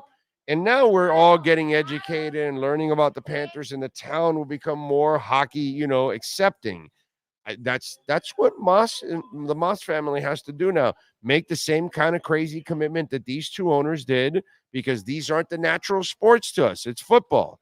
And if you make that kind of crazy, they are though. But no, soccer is the natural sport. There are a lot of people in Miami I get it, who watch football, FUTBOL, more than the two O's. Yeah, but the one that you actually play with your feet. Hold on, let's slow down. We still got a major. We still got a major problem. They're Messi fans. They're not Inter fans. That's why the last game you can go see Messi for $25 in the secondary market, because people weren't following it to the point that they didn't even know Messi was back. So they're front runners. We're still not an Inter Miami based town yet. And it's a soccer town that's following the international game, but not the domestic game. Exactly. Yeah. So that's the job that the Moss family has now, is to make us embrace Inter and the MLS to the point that, like they do in LA, that they embrace their team like they do in Seattle. We're not there yet. Right. No, we're not there yet. But I will say that those a whole bunch of front-running Messi fans is what we have. I will say there are a lot of pink jerseys in town, and people know what it is. I think there is brand recognition that when people see the pink shirt with those little birds on it, people in Miami know what that is. They know that there's a soccer team and that Messi plays on the soccer team. That's what they know. That's the key right there. Messi. We need to make it Inter. And then, this guy's playing, that guy's playing for this team. And then that's what it is. It's the Inter brand that then has it. And that's where we haven't crossed over yet, because the other day, you're not supposed to have empty seats for Messi playing. It just does. And that shows how fair weathered we are as a town so far but that's fine. We're in the infancy stages. This is the same thing. It's not bad. They're averaging 20,000 plus per game. That's still a really good turnout for a team in South Florida for anything. Average over 20,000 per game that's pretty good. That's pretty good. It's phenomenal. I'm just talking about the culture itself. It's still not, we're not there yet. It's that's the stuff. But we need that in order to create that culture. We need that so we could get them in love with the sport, in love with the game, not just Messi. So when Messi does retire, we can get him to come back to other games and things. Like, look, you lived it and so did I. we didn't go to the Fusion and their Western Conference final for one player. We went for the magic that was the Fusion and Hudson and everything going on, because we fell in love with their style of game and all the characters that they had on that team. It wasn't about one character. And that's where we have to get to the point of within. That's all I'm saying. I'm not trying to rain on the parade. I'm just saying that there's still a lot of work for the Moss family to do to really entrench soccer into our community. That's all I'm saying. No, I agree. Yeah, to where people are talking about on the mainstream sports talk radio, for example. You never hear it. I mean, other than my podcast and yours, I have a podcast, by the way, Inside Inter Miami every week. If you want to know what's going on, not just with Messi, but with Yannick Bright. If you want to know what's going on with Drake Callender, you want to know who these guys are, you can follow me, MiamiHerald.com, and watch my podcast. But if you listen to sports talk radio in this town, listen, no offense. Nobody on QAM knows dick about Inter Miami soccer. Let's just be brutally. I love Joe Rose to death. He doesn't know shit about Inter Miami soccer. I like Hawk and Crowder. They don't know shit about soccer. They don't follow it. I mean, and the guys in the midday too, they don't follow it. They don't really know. They're half-assed. That's on. It's on their station. I get it. It's all right. I've been dealing with that forever. That's fine. It's all good. But that's why we haven't gotten to that point yet. Right. At some point, we'll evolve to the point where, all the local media is paying attention, and, the people reporters from the local media will show up to the practices and to the games. That's not, it's like, hello. Yeah, you can't have an intelligent soccer conversation with them because they don't know anything except for, oh, did you watch Messi? Oh, yeah, he scored twice. They don't know. And they're not going to talk about Drake Callender, how really important. Like, he's like the second most important player on the team. Sometimes he's the number one player on the team, and people don't talk about it. You know what I'm saying? No, and talk about things like the fact that, like, a little mini storyline that's really interesting is that Tata has moved Sergio Busquets, one of the great players of this generation, moved him back to the back line. Why? Because he wanted Yannick Bright to have somewhere to play on the field, and they play the same position. And he said that the reason that he moved Boosie back was because he wanted Yannick Bright on the field, and they both play in the same position. So this way he can have them both on the field together. That's pretty interesting. A guy who's a college rookie, and he's moving around Sergio Busquets so that this college rookie gets time on the field. That is how highly he thinks of Yannick Bright. He just moved Alba. So he moved him from the left back spot, actually, more up front. So, these are little, but again, that, we can talk about it, but yeah. Yeah, and the average person watching us and listening doesn't know that either, because everyone else is not going to take the time to watch or educate people or walk them through it and explain who Ian Frey is and what he's been through and how important, how ridiculous it is that Campana is coming off the bench on this team. Right. I mean, it's just the leading scorer. Yeah, just think if you're in another sport in Miami, the leading scorer of this team from the last 3 seasons is coming off the bench. Yeah. Because the guy in front of him is a legend and deserves it. I mean, he's a legend. The guy, Luis Suarez, he's in contention for the Golden Boot. He's 37 years old. He's in contention for the leading scorer of MLS at 37 years old in his one and only season in this league. It's pretty remarkable what he's done. 17 goals in 20 games. And then Messi, 14 goals, 14 assists. They're both fantastic still at age 37. It's amazing to watch. If we had a real culture, you would have fallen in love with the team when Messi was away, and they go 8-1 without him, and you're like, holy shit, this team is freaking awesome. For them to lose Messi, Suarez, and Rojas for such a stretch, and you're like Rojas is a young kid that nobody talks about. He's coming back now. He's coming back off injury, by the way. Yeah, he's coming back off injury for this. Yeah, this team is so good. They're getting even healthier for the playoffs. These are things that the average person just doesn't know how special this is. No, like Promaski is a 19-year-old kid from Key Biscayne, true local, and David Ruiz too from Little Havana. 2 really young guys who came through the youth academy. And Kramaski, 19 years old, he was just on the U.S. Olympic team in Paris. He's coming off the bench on this team. He was a U.S. Olympian at age 19, youngest player on the U.S. Olympic team in Paris.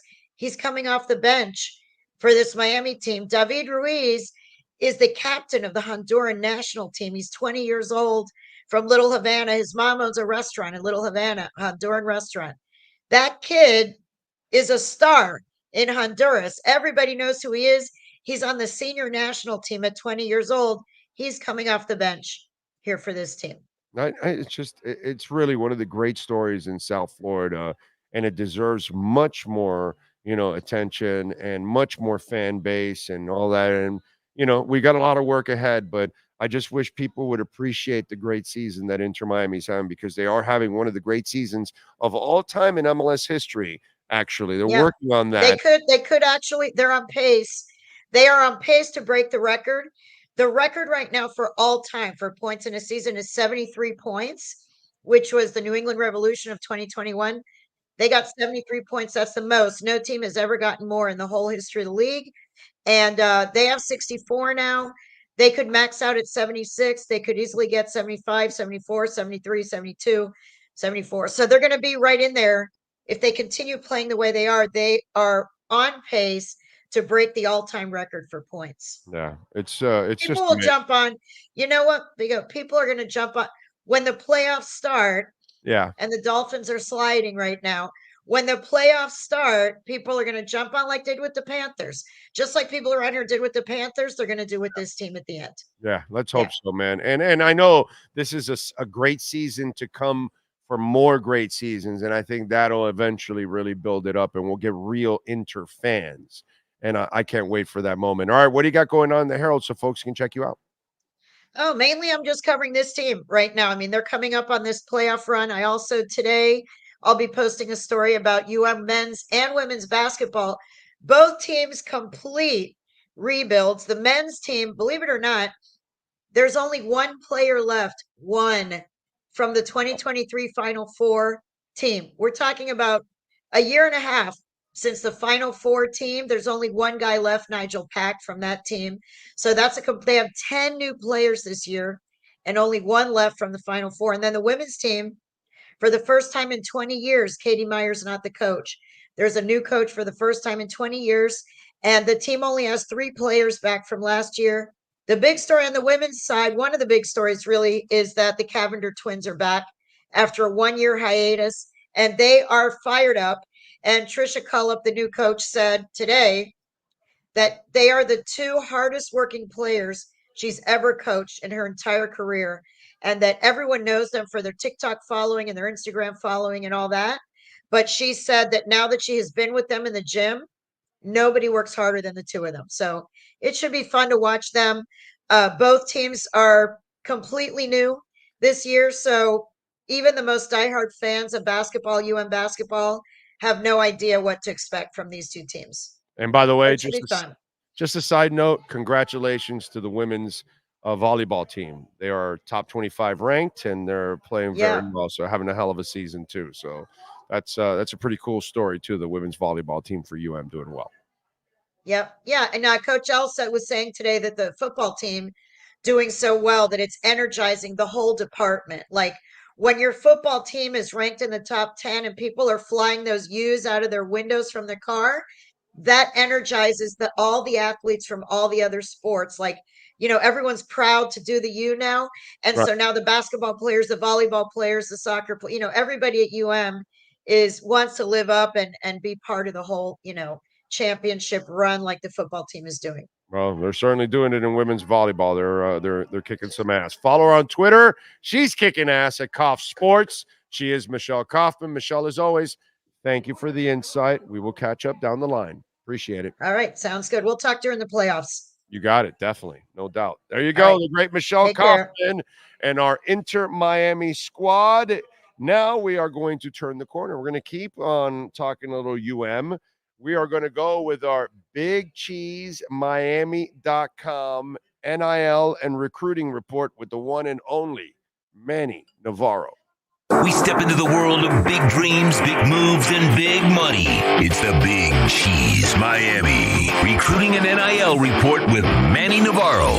After 40 years, the Big Cheese remains dedicated to serving the finest Italian dinners, pizza, pasta, subs, and salads. All of their pasta is imported from Italy and cooked fresh every day. Visit BigCheeseMiami.com. Now, let's find out who's the Big Cheese the Miami Hurricanes are working on with insider Manny Navarro.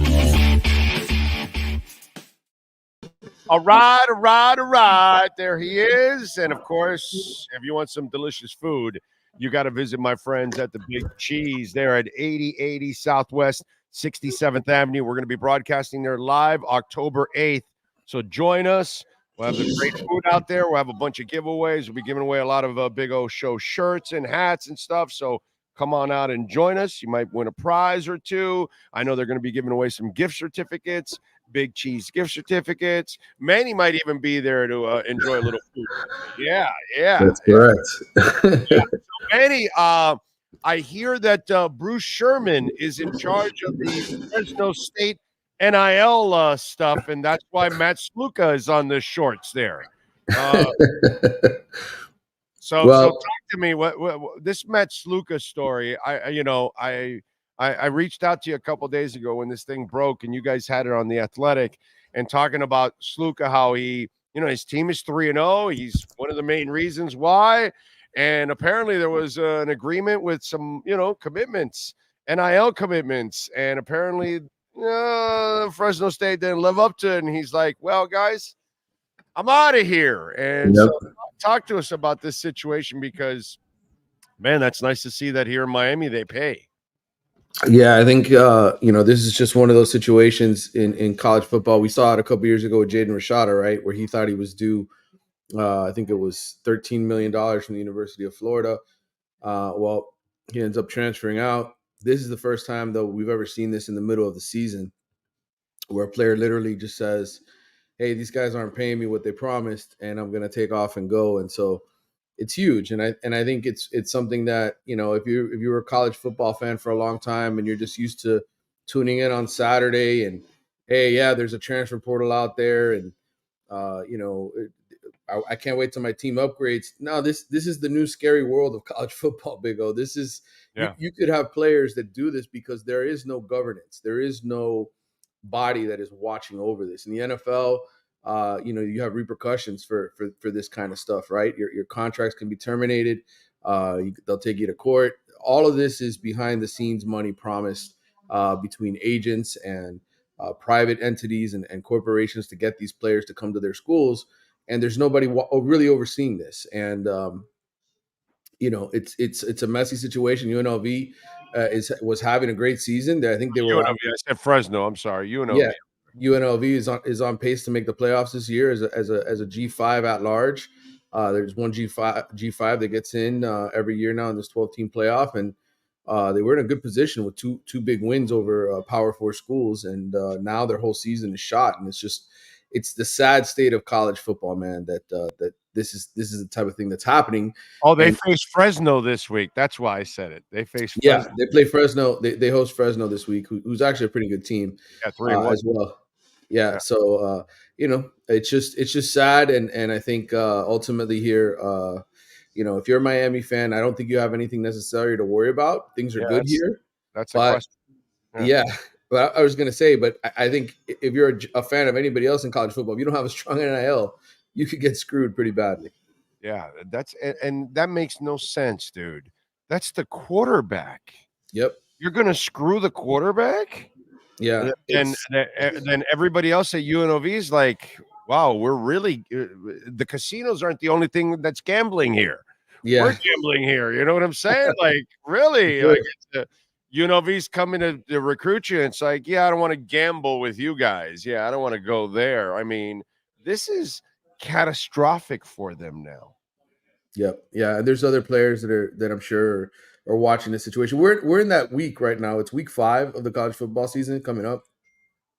And so I would not be surprised, though. This is just the way it works, where you reach your red shirt status. You can preserve your red shirt if you've played in the first 4 games. this week you kind of pull your name out of the hat and say, well, coaches, I'm not playing anymore. I'm planning to redshirt, enter the transfer portal at the end of the year. So it's going to happen everywhere across college football. I'm expecting it to happen in Miami. There's always somebody who's disgruntled, right, at the end of the roster who's not playing, who's going to say to them, I'm not burning a red shirt. I'm out of here, and so it's the way it is now. And for UNLV, though, it's devastating because you think about that coach. They had a good year last year. They had some momentum building and, a chance to, cash You've in. ruined your reputation. You've ruined your reputation. Your reputation is done. And for Matt Sluka, he has no NFL in his future, but Right. he does have a great resume that he has one more year where he can get money from somebody else, and somebody watching him play now in two different programs and how he made that quick switch. Somebody's going to give him some real money next year. Yeah, and that's it. That's going to be the interesting part, right? Is where does he end up, right? What school does he sign with? Because that's what's going to happen. In November, we're going to find out this kid's going to some Big 12 or SEC school to go play, and all of a sudden he's going to make more than $100,000 to go there, and it's going to be his one big payday. But you can't blame a kid like that. You can't. God bless like you said, might be the only opportunity in his life to make that kind of money. Hey, listen, maybe he graduates already, and where he goes, he can get a free master's or, whatever, and continue to build his college, his resume in that sense. So when he is done, he's maximized everything, the money, the schooling. God bless you, dude. They're gonna, all we've watched for decades is these people take advantage of these kids. It's good for the kids to be able to take advantage of this situation. And what UNLV did was just commit suicide. You know what I mean? So that's fine. If that's what you want to do, that's good. All right. So you've got Vatek. So the ACC schedule starts, Doggy. What do we have? Who's coming to watch the boys play? Because, I would imagine quarterbacks are also saying, hey, wait a minute, that Cam Ward's looking pretty good over there. He's only going to be there for a year.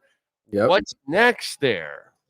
Well, I would say quarterbacks and wide receivers because they look at this receiver group and they say, man, Xavier Restrepo's gone after this year. Jacoby George is probably gone after this year. There's other guys that are, could certainly enter the draft. Isaiah Horton's in his third year. So if he continues to play like a stud, like he's done these first few weeks, he could potentially put his name in the NFL draft if he has a huge season this year. So there's definitely some opportunities to come in. And so there's some receivers that are looking to jump into Miami's class right now, the 2025 class. There's only 2 commitments at the moment. Dalen Upshaw, a kid out of Alabama, and Malachi Toney, who was actually a 2026 kid who decided to reclassify. He's from down here at American Heritage High School. Kind of reminds me of Santana Moss a little bit. Moved up ahead to the 25 class. So those are their only 2025 commitments at the wide receiver position. So there's some other guys that are interested. Samari Reed, a kid who's Pompano Beach Monarch, committed to Ole Miss since July. He's somebody that could be visiting tomorrow night, going to the game to come hang out with the Canes. 6'2", 185-pound receiver, 4-star kid, big-bodied guy. Like I said, 6'2", 185. Probably got more room to grow, probably 6'3", 6'4", kind of like an Isaiah Horton type. I'm sure he's going to be interested to see the Canes in person. And then Josh Moore, who's been a Florida Gators commitment for a long time, 6'4", 205 pounds, West Broward High School right here close to my house. Super productive, talented kid. Reminds me of Andre Johnson, just the body type. Big physical guy, fast, a lot of ability. Another guy that I think Miami's looking to flip. And then the last one is Dallas Wilson, who's a 5-star committed to Oregon out of the Tampa Bay area. A guy that Miami's maintained conversations with. So I think when you think about flips and you think about, Miami potentially adding to their class, those are the 3 big wide receivers that I think they're in on. I love it. I love it. All right. And, of course, at the Big Cheese, you will love the fried jumbo shrimp, chicken fingers. They got some great appetizers, a fried calamari basket, Grandpa's buffalo mozzarella, served with tomato, red onions, basil, olive oil, and balsamic vinegar.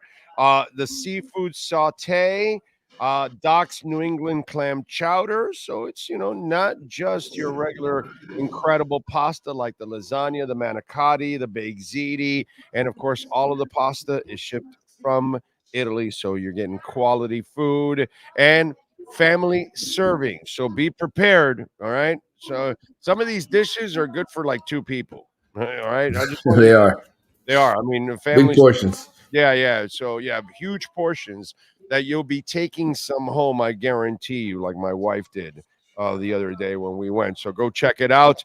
Recruiting news. Anything else on the front? Anybody else making any big money that we should know about? Well, certainly all the guys that were part of this last class, they're earning their dime, man. I'll tell you what, the Jordan Lyle kid, the running back, you and I have talked about him quite a bit. The kid from St. Thomas Aquinas, that Miami flipped from Ohio State, had that 91-yard touchdown run. It was the fastest run of anybody in week 4, over 21.7 miles an hour. And he's leading the Canes in rushing right now in terms of rushing yards. I know Miami paid top dollar to get Damian Martinez here from Oregon State, but Jordan Lyle, man, he is a special talent, and I think it's somebody that you got to watch moving forward as far as NFL prospects are concerned. He's one of the best ones to come out of South Florida in a long time. That's good shit, man. All right, follow him on Twitter at Manny_Navarro, and of course, you better subscribe to The Athletic so you can get it first right there and find out about all the other stuff going on in the world of sports. Manny, as always, thank you, my brother. We will catch up on Friday night. Fresh off that Vatek victory, hopefully. That's correct. We will. Hopefully, it's they cover the spread as well. Oh, that's important for certain people. Right. Well, we got to go 5-0. So yes, we're 4-0 right now. And the call this week is the spread, not the over. The spread is this week. Yes. So we need to go 5-0 on the season, just like Mario will. All right. Yep. They will. All right, there you brother. go. Thank you. There you go. The great Manny Navarro and our BigCheeseMiami.com NIL and recruiting report. You've been listening to the Big Cheese Miami Recruiting and NIL Report with Manny Navarro. At the Big Cheese Miami, they continue to purchase the same high-quality ingredients that the most expensive Italian restaurants use. The difference is they serve large portions at a family price. Visit the Big Cheese at 8080 Southwest 67th Avenue in Miami. Call 305-662-6855 or go to thebigcheesemiami.com. Go Canes! There we go. There we go. Mattel Dulio, thank you for the love in the super chat. McDummy is just a glorified ball boy. Okay. Well, he's see the challenge for McDaniel and for us as fans. Think about this. He had Tannehill Thompson with him for 2+ years. Coached him up every day. Every day watched him in practice, even played him in a couple games, and swore to us he was ready for this moment and liked everything he saw from him. And look how he looked last week. Absolutely lost. So it's really hard to think that Snoop Huntley starting this week, because he's obviously starting, or if Tim Boyle does start, that they have a competitive advantage because they have a great coach behind them. And that's just not the case. And we see it with Tua, how he puts his own offense and Tua in terrible positions on a consistent basis. So, yeah, this is, it's interesting because I told you about this story before with Skylar Thompson. I told you Skylar Thompson had door number 1, door number 2, and door number 3. Remember we talked about that last week? Skylar Thompson's door number 1 proved that he's an NFL starter. Door number 2 proved that he's an NFL backup. Door number 4, you don't belong in the league. Guess what? Door number 3. Guess what he proved? Door number 3, he doesn't belong in the league. Because he should get cut now. He doesn't belong in the league. He's not even a backup. Now we've got Snoop Huntley, Tyler Huntley. Tyler Huntley has 4 doors now, not 3. Tyler Huntley gets to prove I'm a starter. Tyler Huntley gets to prove in door number 2, I am a backup. And door number 3 for Tyler Huntley, I get to prove that I belong on the practice squad. Because unlike Tannehill Thompson, he can't go back to a practice squad anymore. He proved he doesn't belong in the league. Gone. He was already on a regular roster for 3 years. And he played like, wow, you wasted my time for nearly 3 years. Door number 4 for Tyler Huntley, you're out of the league. So he's got a couple of weeks to prove whether he is worthy to hold a roster squad spot because, okay, if he's a practice squad guy, you could use him as a gimmick, as a wildcat guy and all that. Or is he a backup or is he a starter? He does have 4 doors, unlike Tannehill Thompson only had 3 doors and not down. So I look at this and I feel bad. Like I told you, I feel bad for Tim Boyle. I feel bad for Snoop Huntley because I don't think you have the right coach as Mattel would point out. And, he's right. I can't argue with the guy. Right now, McDaniel just definitely doesn't look like a coordinator. But Snoop Huntley has got an opportunity just like Tannehill Thompson had. And he's got 4 doors. Not 3, 4. 4 to show us where he belongs. And the best part about it is they've got to do it with a disadvantage as their coach. The coach that doesn't, know who the hell's in the lineup because you got receivers pulling themselves out. I've never seen a receiver pull himself out like that, like they do on this team. I just don't understand that whatsoever, to be quite honest. But hey, we'll see. I would imagine that you better start having Tyreek and Waddle on the most important downs. I don't know. That's what smart people would do. By the way, you can make a donation to the program, Cash App or Venmo at Cash Big O Show. That is Cash Big O Show. Cash App or Venmo. You can also make a Bitcoin or Ethereum donation, which we always appreciate that. Damn, got to wait till Monday to find out door number 4 for Snoop. Well, it may take a couple of weeks. We don't know yet. We'll see what he does this week. Here's the thing that Snoop has over everybody right now. Nobody can take this away from Snoop. And this is where Snoop has one thing in his advantage. And that is the element of surprise. The coach just told you the competitive advantage. It doesn't come with Tim Boyle or Tannehill Thompson. No, it comes with this guy because he's a wildcat. You don't know what he can do, but he's a hell of an athlete. He can run. He's got a whip on his arm. Now, you don't know if he's a real quarterback and if he's accurate, if he can throw people open, if he's ball placement skills. None of that we know with him at all.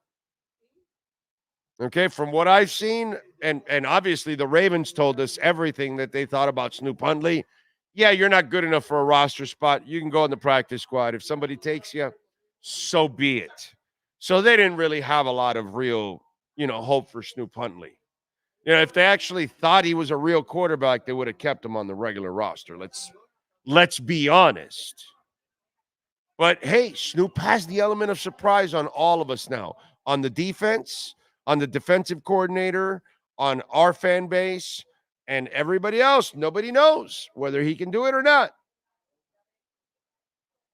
And whether he thinks he can do it or whatever, it's up to him now. But this is the only time he's going to have the element of surprise. He's not coming in for relief. He's not coming in scrub time. He's not coming in the preseason. No. This is a team that desperately needs to win because they really cannot afford to go 1-4 out. 1-5 it would be. I'm sorry. 1-5 without Tua.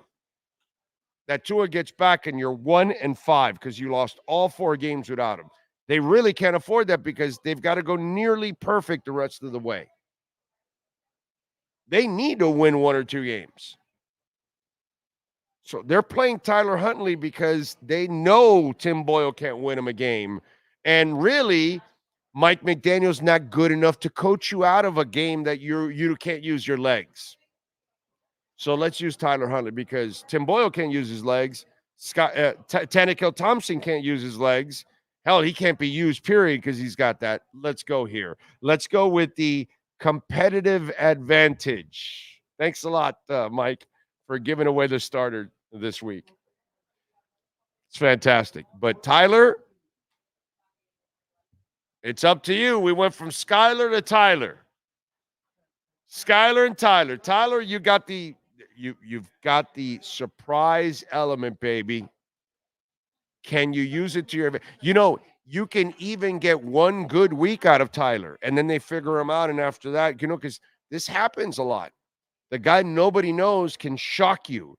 Remember the Wildcat? It shocked New England at that moment. Then they figured it out, and then it was over. This happens all over the league. Tyler Huntley could surprise you in one game. Remember what happened when Dan the Man Campbell took over? How were those two first games? Were they glorious? They won like 70 to like 10 or something in the two games. And then after, no element of surprise. So Tyler, Snoop, okay?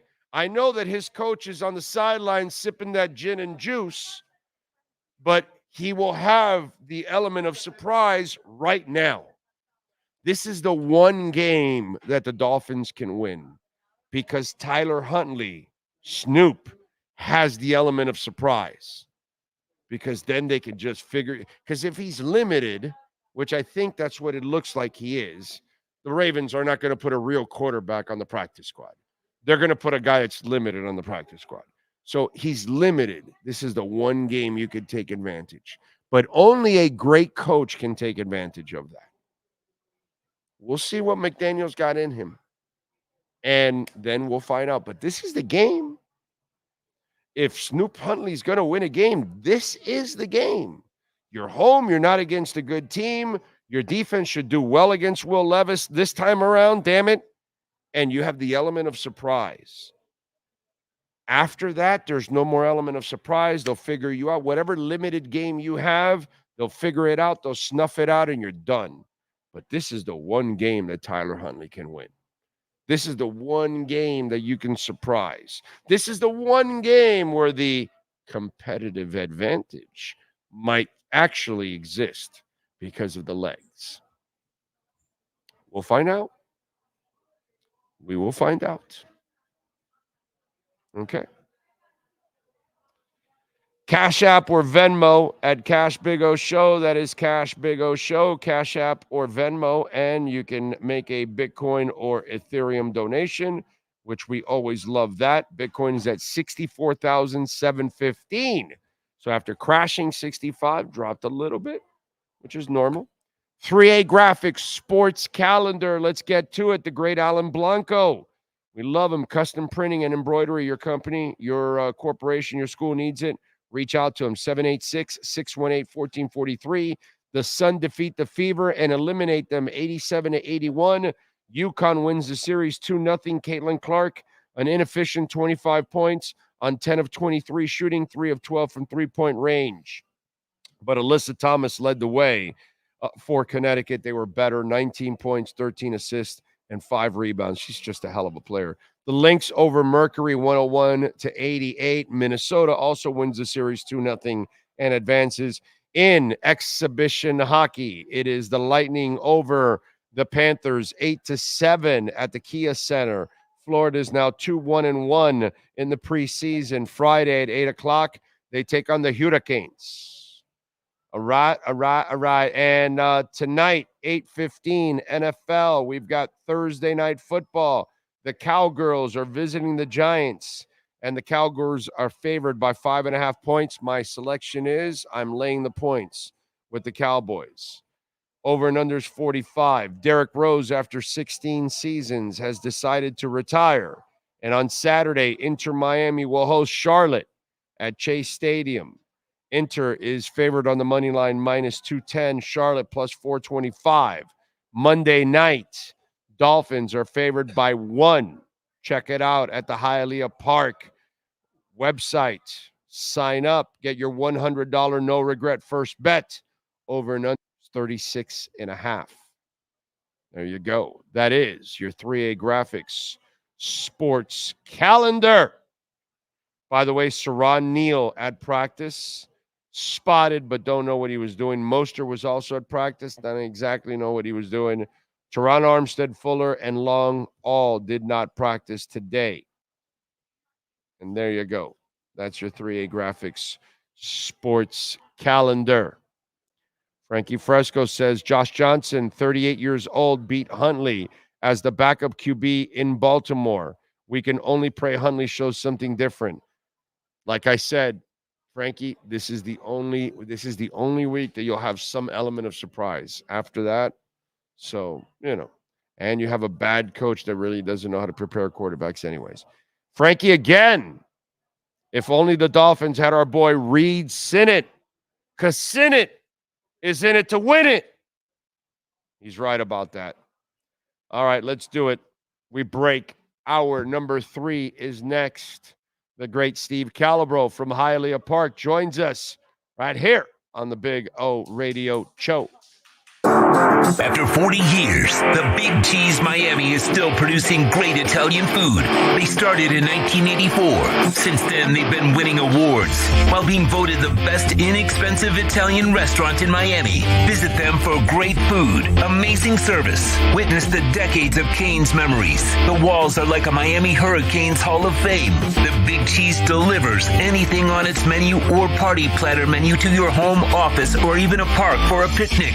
Located at 8080 Southwest 67th Avenue, Miami. Call 305-662-6855. TheBigCheeseMiami.com, where they serve large portions at family prices.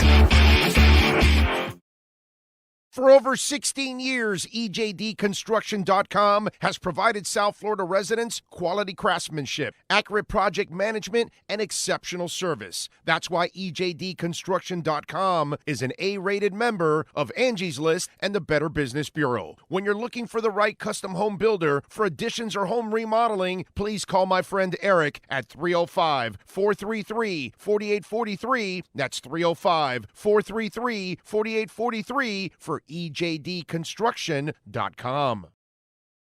When presenting an award to an employee, athlete, executive, or fantasy GM, make sure you call Orvieto's Awards and More. For 35 years, these custom award specialists have been providing plaques, trophies, custom framing, while providing state-of-the-art laser and computerized engraving, UV printing, and glass crystal etching. They do all their engraving and printing in-house for quality control. Call Charles at 305-949-8098 or visit them at OrvietosAwards.com. Orvieto's Awards and More, where recognition is rewarding.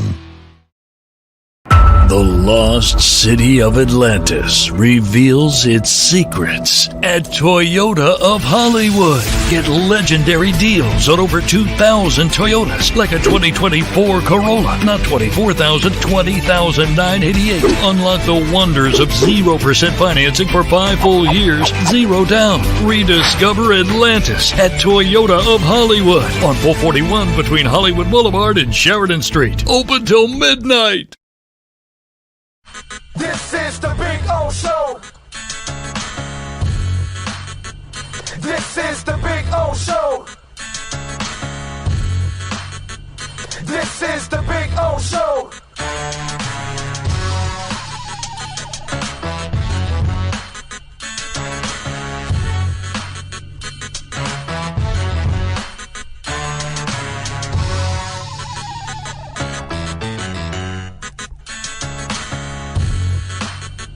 This is the Big O Show.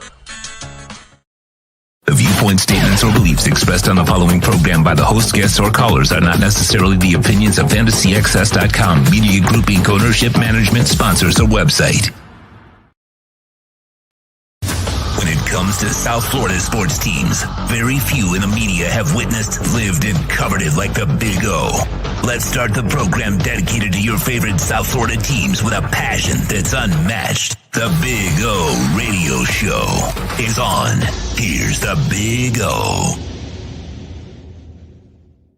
Righty, we're back here at beautiful Hialeah Park where they got the watch parties going on. Friday night, we got the Canes taking on Vatek. Monday night, we got the Dolphins taking on the Titans. So you can come on out here, watch the games, enjoy the Flamingo Lounge, the beautiful ladies serving you drinks. You got food everywhere. You got a very friendly casino, smoke-free, by the way. We've got the outside casino, the outside slots, the smoking hot slots, which, by the way, it's nice and cool right now at the smoking hot slots because it's nice and breezy going on. It's you can enjoy your vape pen, your cigar, your cigarette out there. That's why they're the smoking hot slots. And maybe after November, enjoy something else. That's right. Maybe in Florida. Perhaps. They're probably still doing it down there in the smoking hot slots. I don't know about that. I don't think anybody's really smelling their vape pen as a so I could gamble there's probably one or two down there that are vaping and no comment. Yeah, exactly. I see nothing. I don't think any of that's happening. We got a bunch of Sergeant Schultz back there. They're not worried about that. Go ahead, enjoy your vape. But anyway, so we are out here at beautiful Hialeah Park. We got the games going on. We've got Helen bearing down on us. Is and coming in strong. And prayers to all of our friends on the West Coast, all the way up to Tallahassee and our friends in Georgia. Yeah. By the way, because this thing's supposed to be a 1 by the time it still gets to Atlanta. Yeah, and Tallahassee, the Panhandle, they're gonna get it. Oh, they're gonna get walloped. Oh yeah, and even a little east of that. You know, all along Tampa.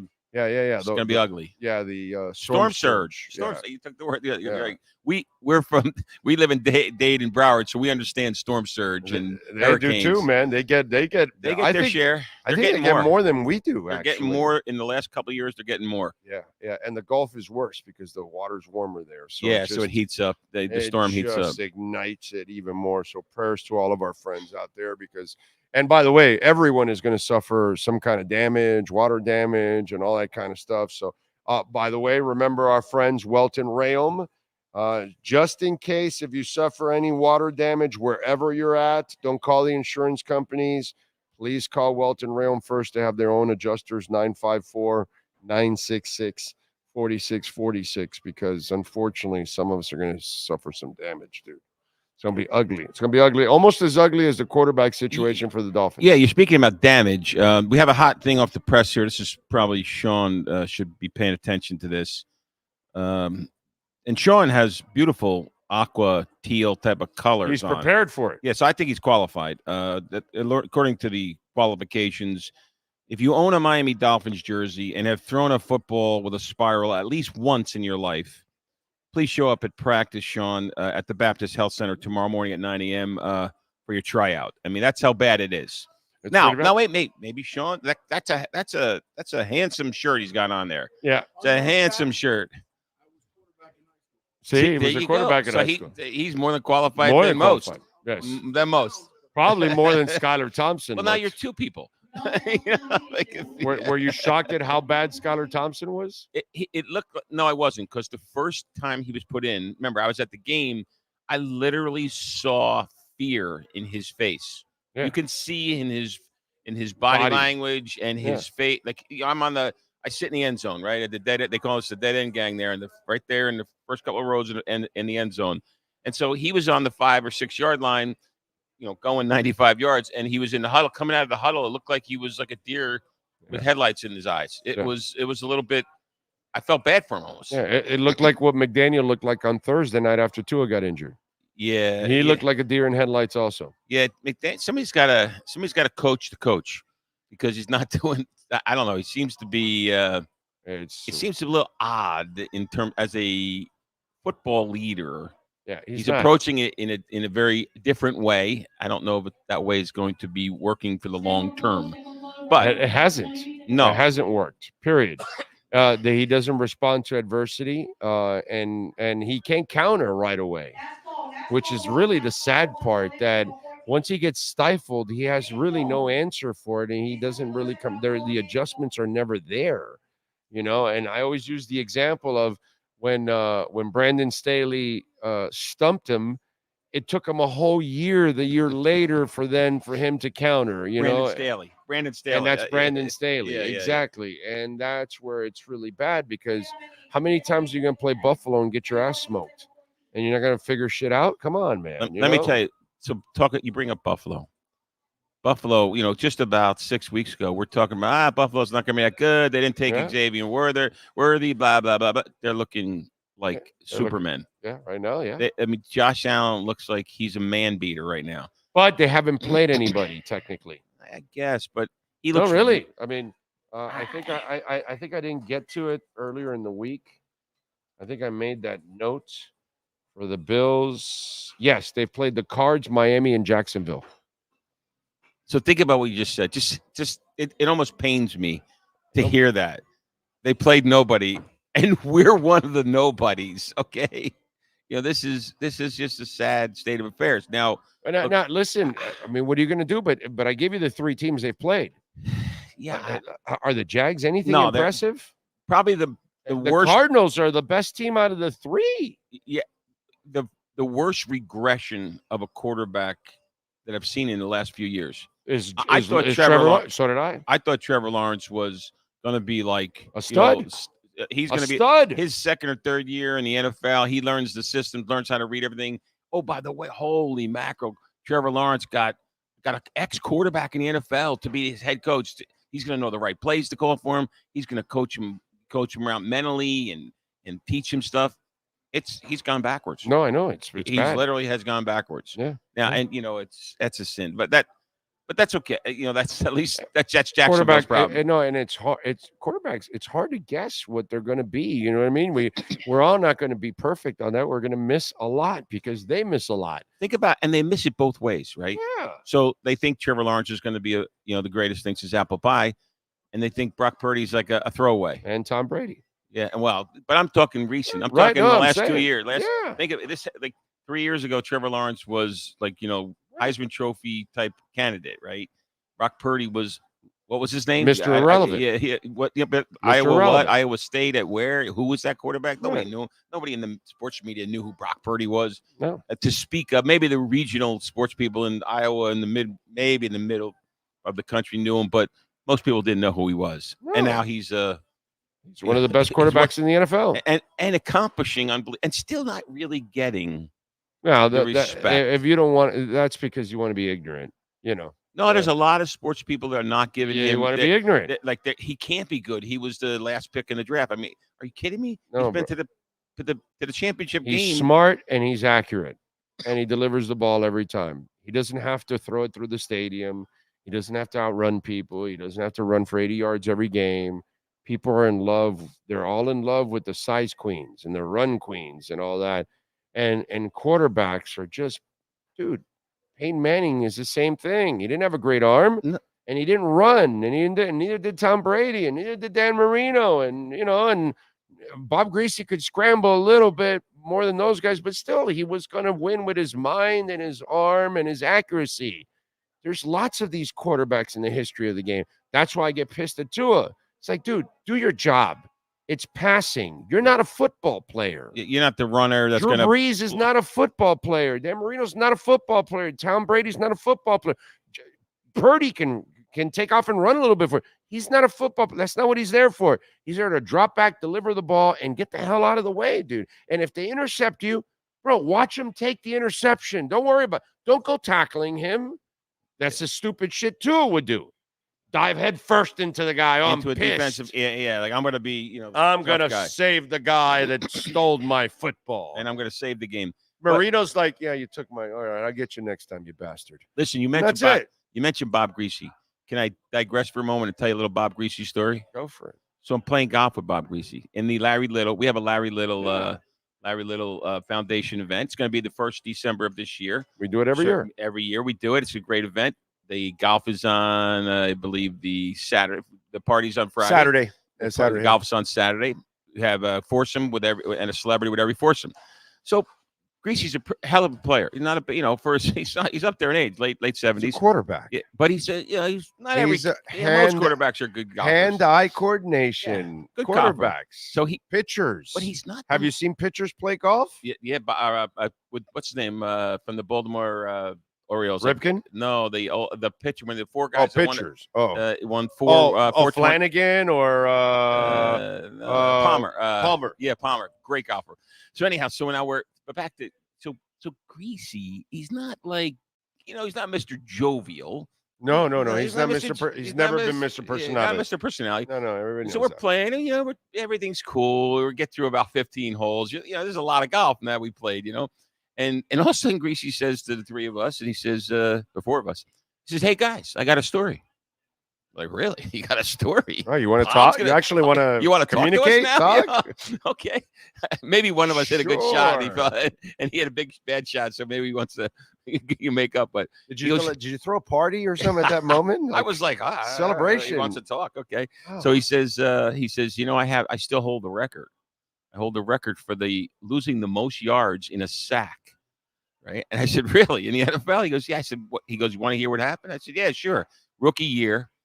It's like, second and like 20. And he takes the hike and he starts scrambling. You mentioned he's a scrambler. Yeah. Well, he's scrambling backwards. Yeah. And he's scrambling backwards and more backwards. Yeah. He gets tackled for like a 40-yard loss or something, 38-yard loss. Plus, it's already second and 20. So now it's like third and like 58. Right? He pops up. He's the quarterback. He's the leader. Calls a timeout. Right? Runs over to the sidelines. Goes over to Coach Shula. Says, "Coach, what play should we call?" Shula looks him in the eye and says, "You got us in this fucking mess. You get us out of the mess." That's what he said. He goes, "That's a true story." Yeah. He goes, "I went back in the huddle. I called the screenplay or something." Yeah. And he got about 8 yards, and then they punted it. Of course, so you were done at that point. You got us in this fucking mess. You get us out. Yeah, that's Shula. That was Shula. That's Shula. I mean, I think he was saying, "There's no play. There's no play. So Bob, what are we gonna dial up?" And Bob, hope you learn that when you're scrambling, kind of go side to side, not go backwards so much. Which is a pretty funny story. Oh no, yeah, definitely. I know the play. I know of it because I remember in his history. But it does remind me of UM and Notre Dame, 3rd and 43, and they get to 44 yards. Yeah, so which is freaking amazing. Craig Erickson to well, so it's Big O. It's amazing. Craig Erickson to who? Was it Wesley Carroll? Don't know. Or was it Dale Dawkins? Well, trying to remember who did he hit? Find that out for me. Somebody will probably get it on the Big O chat board. It's funny you say that, and I want your viewers. You may have already seen this, but your viewers should know. I just watched, and it's worthy of watching. I come on and I tell you some decent sports documentaries to watch. Catholics versus convicts. Oh yeah, definitely. T-shirt. Yeah, T-shirt, right? Yeah. It's on Netflix now, and this kid made this T-shirt. I lived it, man. So this T-shirt, and it was like it's really fairly well done. It happened. What do you mean it happened twice? Not to UM. Really? Well, they're consistent. Oh, yeah. That's yeah. Yeah. But that was the one that was the lateral play and all that crap. Yeah. The Duke one, yeah. The Duke was the crazy play, right?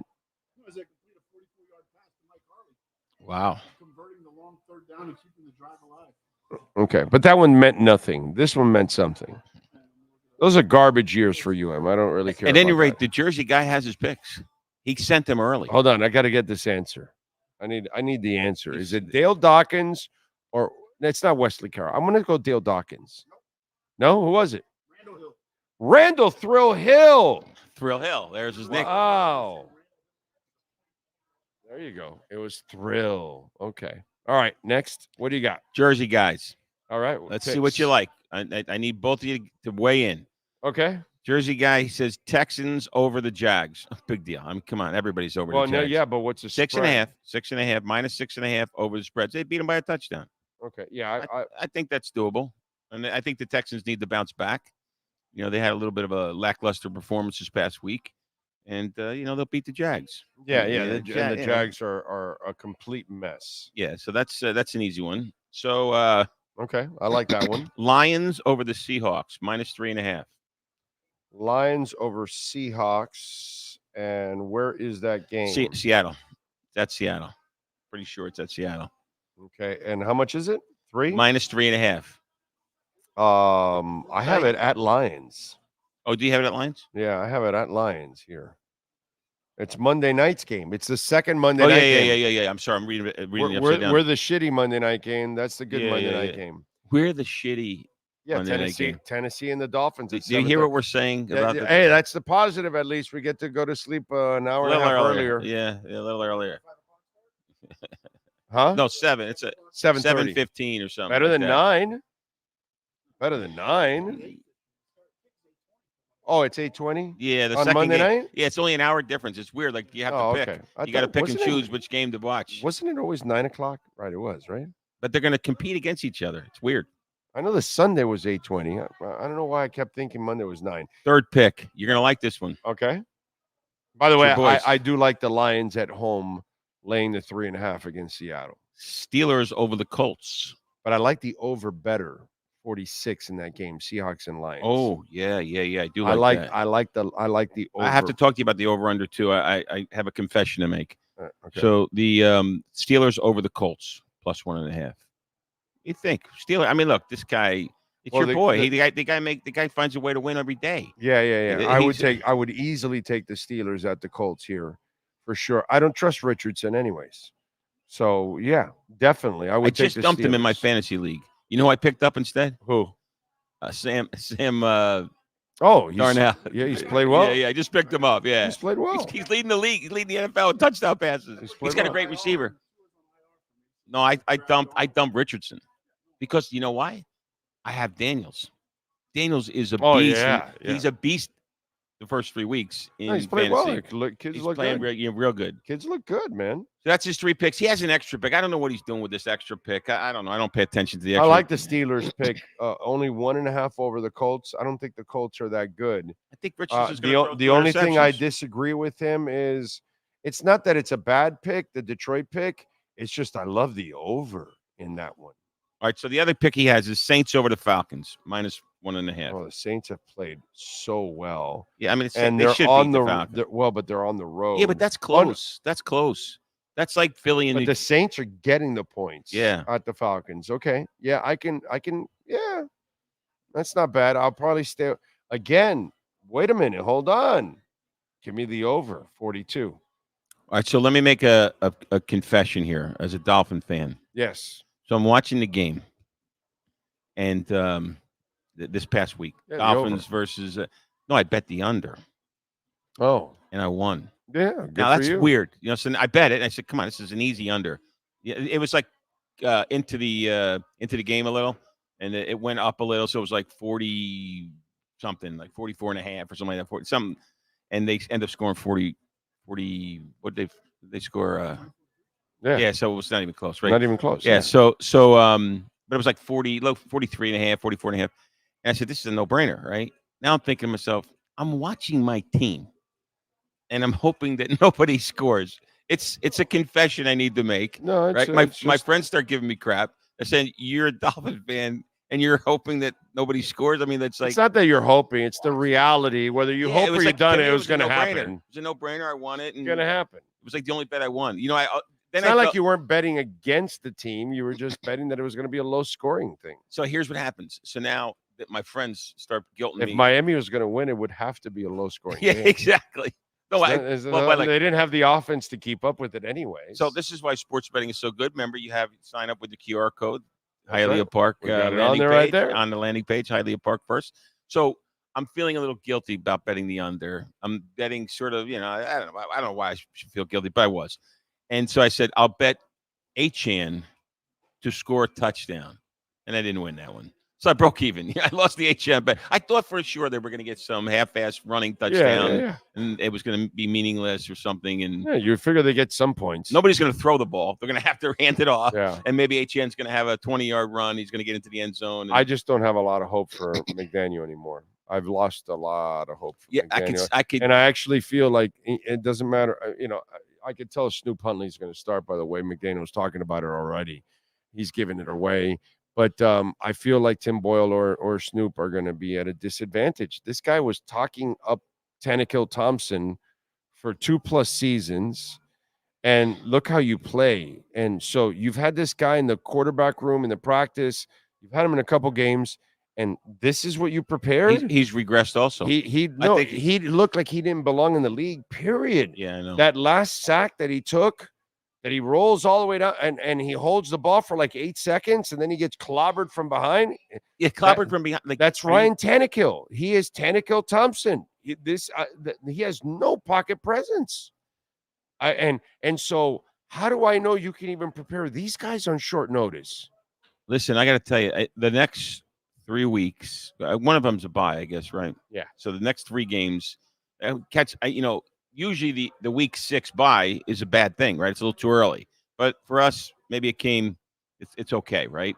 But it's going to be rough. And I don't know. And they desperately need to win 1 or 2. I think because when they come back and if you're 1 and 4 or 5, whatever, when he comes back, you're done. You have to run the table practically in order to make the playoffs. You're not going to run the table. I mean, it's so hard to do it, man. You got 2 or 3 great teams. You got to play the Niners in the end of the season. You got to play. You got to play the Bills. I know.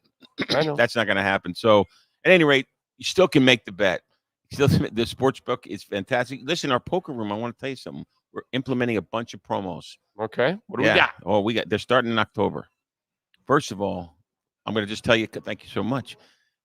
So this is just, I'm not going in any particular order, but from now on, when you come in, we're going to, if you come in on your birthday and you win a high hand, you get a little birthday birthday extra $100, right? Little birthday bonus. Plus, so October 1st, I got to come out here on my birthday and play. So now this, for the whole year, right? And we're going to also be mailing out to our customers, email and mail, a little birthday. We had a little catchy name there. It was a burger, a birthday burger and beer on your birthday. Come on to the poker room, have a little birthday burger and beer. Life is good, right? Burgers are good, by the way. Burgers are excellent. They're not frozen. It's a delicious burger. Do a good job with burgers and beer, right? And who doesn't want to play a little poker?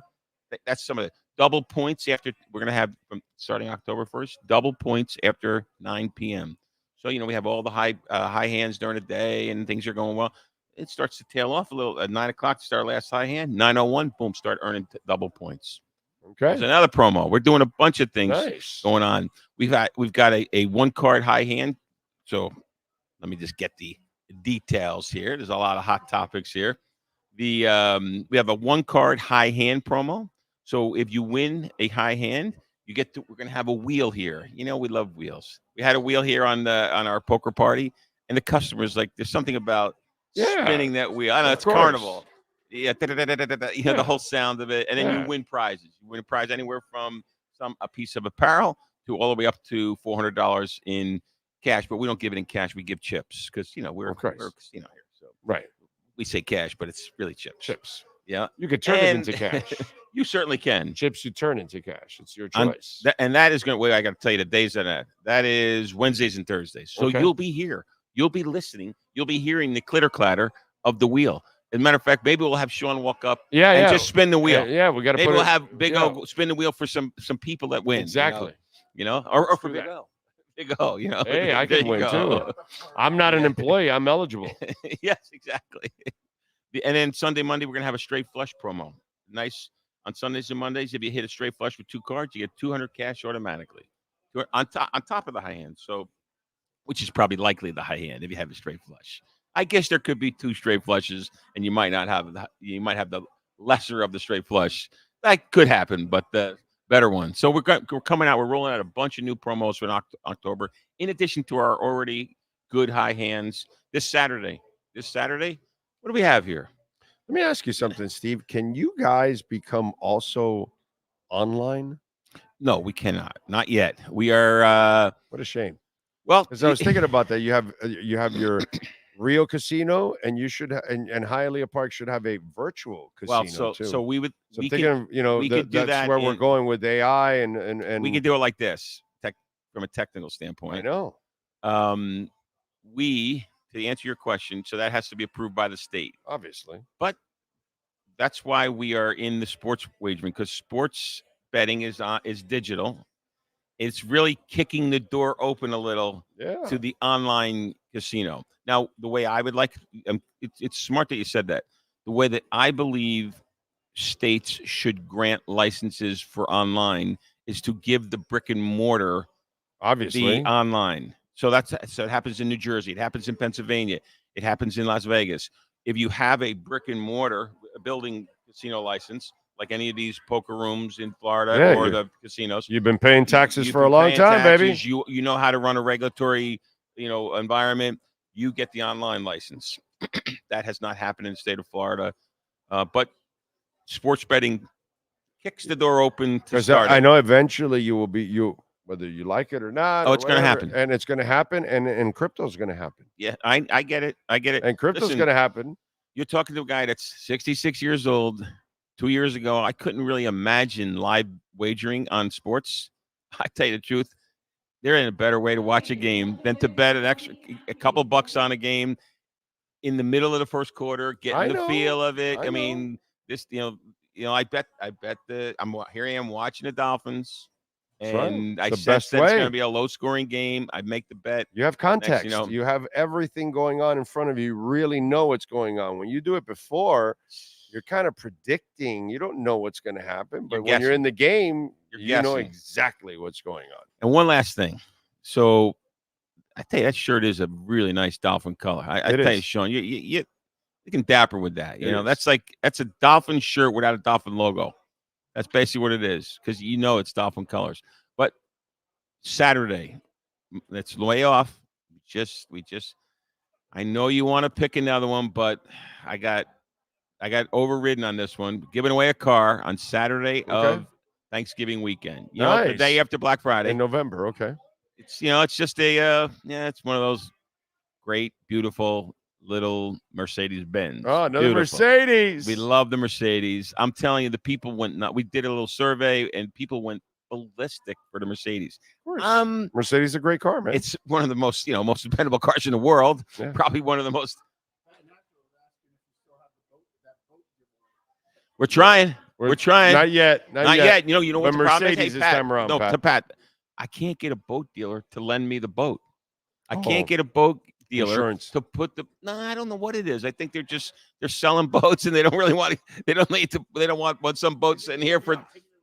Well, they don't want it sitting here for 30 or 40 days, And I'm begging. What was that, Bob Hughes over there in Miami? I'm begging guys, and I think I'm onto somebody. I think I'm onto it.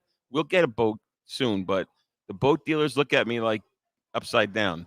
But the Mercedes dealership, the Mercedes of Miami, the guy's right there. He goes, "How many do you need?" Yeah, how many do you need? That's what he said. And he's selling cars. I mean, you go in there, he's selling cars, but so it was all good. So great promos here. Sports betting, jersey picks. Let's see what happens next week. I don't know. It's going to be tough. Listen, next week we'll certainly be here, but 2 weeks from now, going to Las Vegas. So if you need anything, we're going to Las Vegas to buy all the latest and greatest slot machines.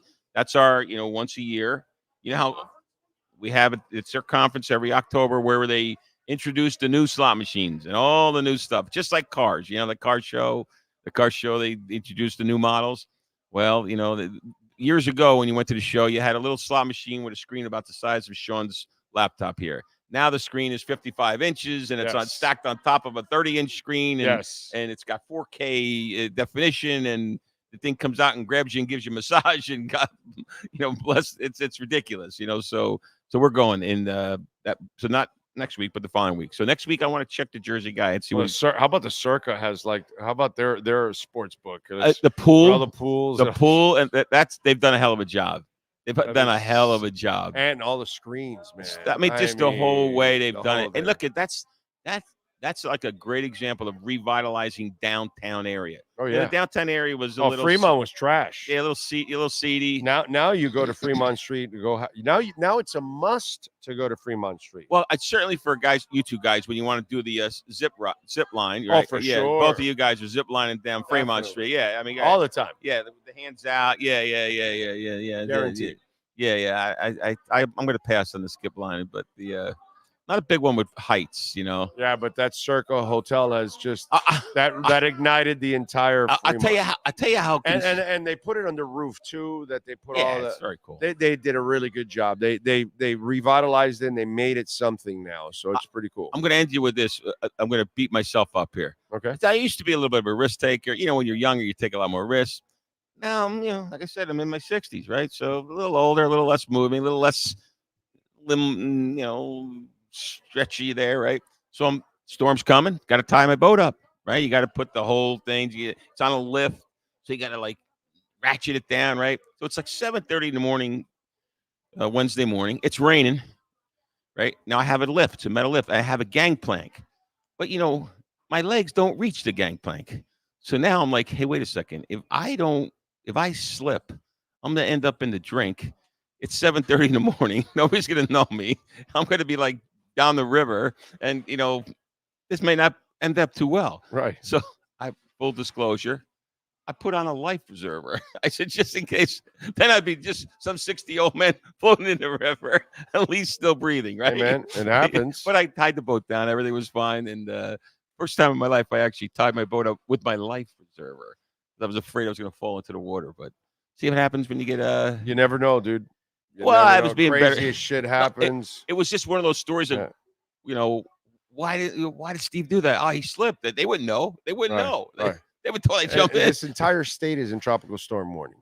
I mean, it's nuts. It's nuts. And take it serious. It's a serious thing. Definitely. You got to lock up your house. You got to lock up your car. You got to get your cars to high ground and anyhow. And then it's going to be this weekend. We'll see what happens. What are you picking, the Dolphins or the Titans? I'll be at the game. I'm going to pick the Dolphins this week. I didn't pick them last week. I won't pick them next week. But this week, only because of the element of surprise, you're home. The defense, you should do something against Will Levis this week. I'm going to give you a slim chance to win here. So I'm going to pick the Dolphins this week. One last question. question. I probably will not pick the Dolphins next week. And over-under. It's 36.5. I'm not even touching it. It's going to be a low-scoring game. I'm not betting the game. I'm not touching it. I'm just going to sit there in church and pray that they win.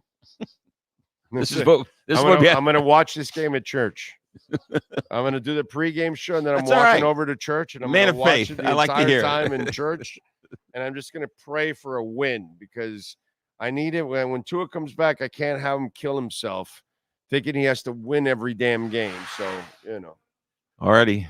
Well, All right. We'll see you next week. Right, Be good, guys. You got it. We got the Jersey guy picks. The great Steve Calabro here Adios. at Hialeah Park. Don't forget, your no regret first bet, $100 is right there for you, right around the corner. And you got the picks from the wise guy. So we're set to go. Although in that Detroit game, I really like the over. The more I think about it, the more I like the over in that game. So check it out. By the way, our program is brought to you by Toyota of Hollywood. We love talking about Herbie and all the great people there at Toyota of Hollywood. They've got legendary deals going on right now. Over 2,000 Toyotas in stock. The lost city of Atlantis is there, baby. 2.75% financing available for 4 full years, 0 down, no payments for 90 days. They've got over 1,200 new Toyotas like the RAV4. You can get it hybrid, the XLE, the Camry hybrid, the Toyota Crown, the Prius, the BZ4X, the Supra, which is absolutely amazing, folks. Check it out. The Camry, of course, the Corolla, the Cross. It is actually pretty cool. Hybrid, LE, SE, hatchback. So many vehicles to choose from. And that's what you're going to love, that when you go pick whatever type of car you want a RAV4, you're going to see 50 different RAV4s. I mean, when you talk about a couple thousand cars under lot, and by the way, it's under roof, away from the sun, away from the rain. So you're also going to be away from the elements. That's a beautiful thing at Toyota of Hollywood. All right. Let's get a little bit to our music and entertainment. We love doing that every day on the show. So let's get to the birthdays today. Musicians born on this date. Christina Milian, the U.S. singer. She was born on this date in 1981. Sean Stockman, R&B vocalist for Boyz II Men, born in 1972. Tracy Thorn, vocalist from Everything But the Girl, born in 1962 on this date. Let's see. Craig Chaquico from Jefferson Starship, born in 1954. Olivia Newton-John, the late great Olivia Newton-John, the Australian singer and actress, was born in this state in 48. We lost her at the age of 73 in 2022 to that stinking cancer, when I wish we could solve. Tyrone Porter, guitarist and singer for the Doobie Brothers, born in this state in 1948. Let's see who else. Brian Ferry, Roxy Music and solo artist, born in 1945 on this date. Those are the musicians born on this date. Let's go to famous folk, also born on this date. Serena Williams. Ooh, I lost my spot there. She is 43 years old today. Happy birthday to Serena Williams. Let's see. Also celebrating birthdays. Zoe Perry, TV actress, is 41. I see a wrestler there that I'm sure you're going to have. Sean. Who else is also celebrating birthdays from the famous folk? Manny Montana, actor, is 41. Another wrestler on this list. Wow. Johnny Appleseed was born in this state in 1774. Sadly, we lost him back in 1845. Damn it, couldn't he last longer? Megan McKenna, reality star. I've heard of her somewhere. I don't know where, but she's 32. Linda Hamilton, actress, is 68. And those are your famous people celebrating birthdays today. Sean, who are the wrestlers that you have? Oscar was born on this date in 1981, and Buddy Murphy was born on this date in 1988. Those are the birthdays I have. Do they match the ones you had? Yeah, you have Buddy Matthews, right? Yep. 36. And then the other Well, one. actually, it's Buddy Murphy now. Okay. Damian Priest is 42. Do you know him? Professional wrestler, won the WWE NXT North American Championship belt for the first time in August 2020. He has performed in WWE's Raw brand and was named the top 200 single pro wrestlers in the 2019 Pro Wrestling Illustrated 500 list. He became a member of the Judgment Day in 2022. Damian Priest, September 26th of 1982. He is of the great people that is Libra. Look at that. I'm gonna have to find a new list. They did not have Damian Priest, and although is Damian Priest like he should be known? Yes. I don't know, dude. Yeah, He's the one. And actually, you know what's sad is I had retweeted WWE's happy birthday to him earlier, but he wasn't on the list, so I didn't add him. I'm gonna have to start doing that. Gosh darn it! All right, this really bothered you. Does I spent 6 hours watching the Vince McMahon documentary yesterday, and I learned It's 6 hours. Absolutely not much about what I didn't. So know. So it's worth it for me It's because good. I know nothing. It's good. Yeah, Oh, I mean okay. it goes in. It doesn't go into as much detail as I wish it would have went into on everything that has gone on recently. But apparently they were doing this before the allegations, and once the allegations, then Vince stopped showing up for the interviews, of course. So Okay. then it, So is this a 6-parter? Because it's 6 hours. 6 episodes, yeah. It kind of breaks down everything, like his when he was junior, when he was coming in. Then it kind of has a part about his family, a part about the Attitude Era, a part about how it ended. It's kind of got it set up that way. So Let's see, what is this? Rosenda goes, Big O, you're going to church? I'm so happy. I'm not the religious type, bro. I go to church for weddings and funerals. That's about it. I really don't go to church, to be quite honest. I do believe in the Lord and all that good stuff, but I don't use church as the vehicle to it. So, no. That was just a yoke. Tim Boyle is our Joe Flacco. Let's let him start. I probably would start Tim Boyle, but he's not a good enough coach to make Tim Boyle. So I see why he would start Snoop Huntley, because Snoop Huntley adds the legs and it can make up for his bad coaching at times. So you just got to hope that Snoop Huntley can perform in spite of the head coach, because Snoop Huntley is not I'm not picking on. I'm not. Listen, I may not believe in Snoop Huntley as a starting quarterback in this league, and maybe he is, and maybe he can prove me wrong, and I hope he does, by the way. But I told you this already. I'm not picking on Tim or Snoop on Monday night. If they don't perform well, I am not picking on them. If they perform great, then, hey, I'm going to be super happy. I'm a Dolphins fan. But I'm not picking on him because I know who's the guy that's preparing him. And I saw him try to prepare Skylar Thompson for 2+ years, and that's what I saw. And I've already seen him screw Tua over many times over and not really know how to coach an offense. So I'm not expecting much in that sense. So I'm hoping Snoop can ad-lib as much as possible. You know how the real Snoop can ad-lib rapping? I'm hoping that Huntley can ad-lib like the rapper can. Okay? We thank Michelle Kaufman. We thank Manny Navarro. We thank, who am I missing? Ira Winderman. We thank, of course, Steve Calabro. We thank, of course, John Brunetti Jr., of course, the Brunetti family, everybody making it nice and easy for us here at Hialeah Park, broadcasting every Thursday. We appreciate all of you out there. Hey, it's Scotty. Hey, Thaler. Anyway, so appreciate all of you out there. What's he got? Boater Cristobal must avoid the strange, smelly Friday and get to 5-0. Finns are going 11-6 with Yahtzee Huntley. Get Danny Boy Kane on the show. Ski off, my brother. All right. Who's Danny Boy Kane? What the hell is Danny Boy Kane? Definitely sounds like something that will not be on this show. Ever. Anyway. But we appreciate you, Scotty. Thank you for tuning in. Don't think I need Danny Boy Kane for anything. I think I've gotten by long enough without Danny Boy Kane.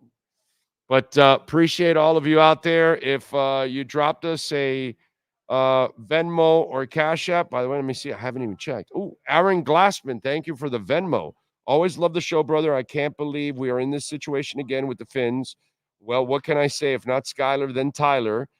Have 1/3 of a Bitcoin and 6 ETHs as a couple of small positions holding forever. Good for you, dude.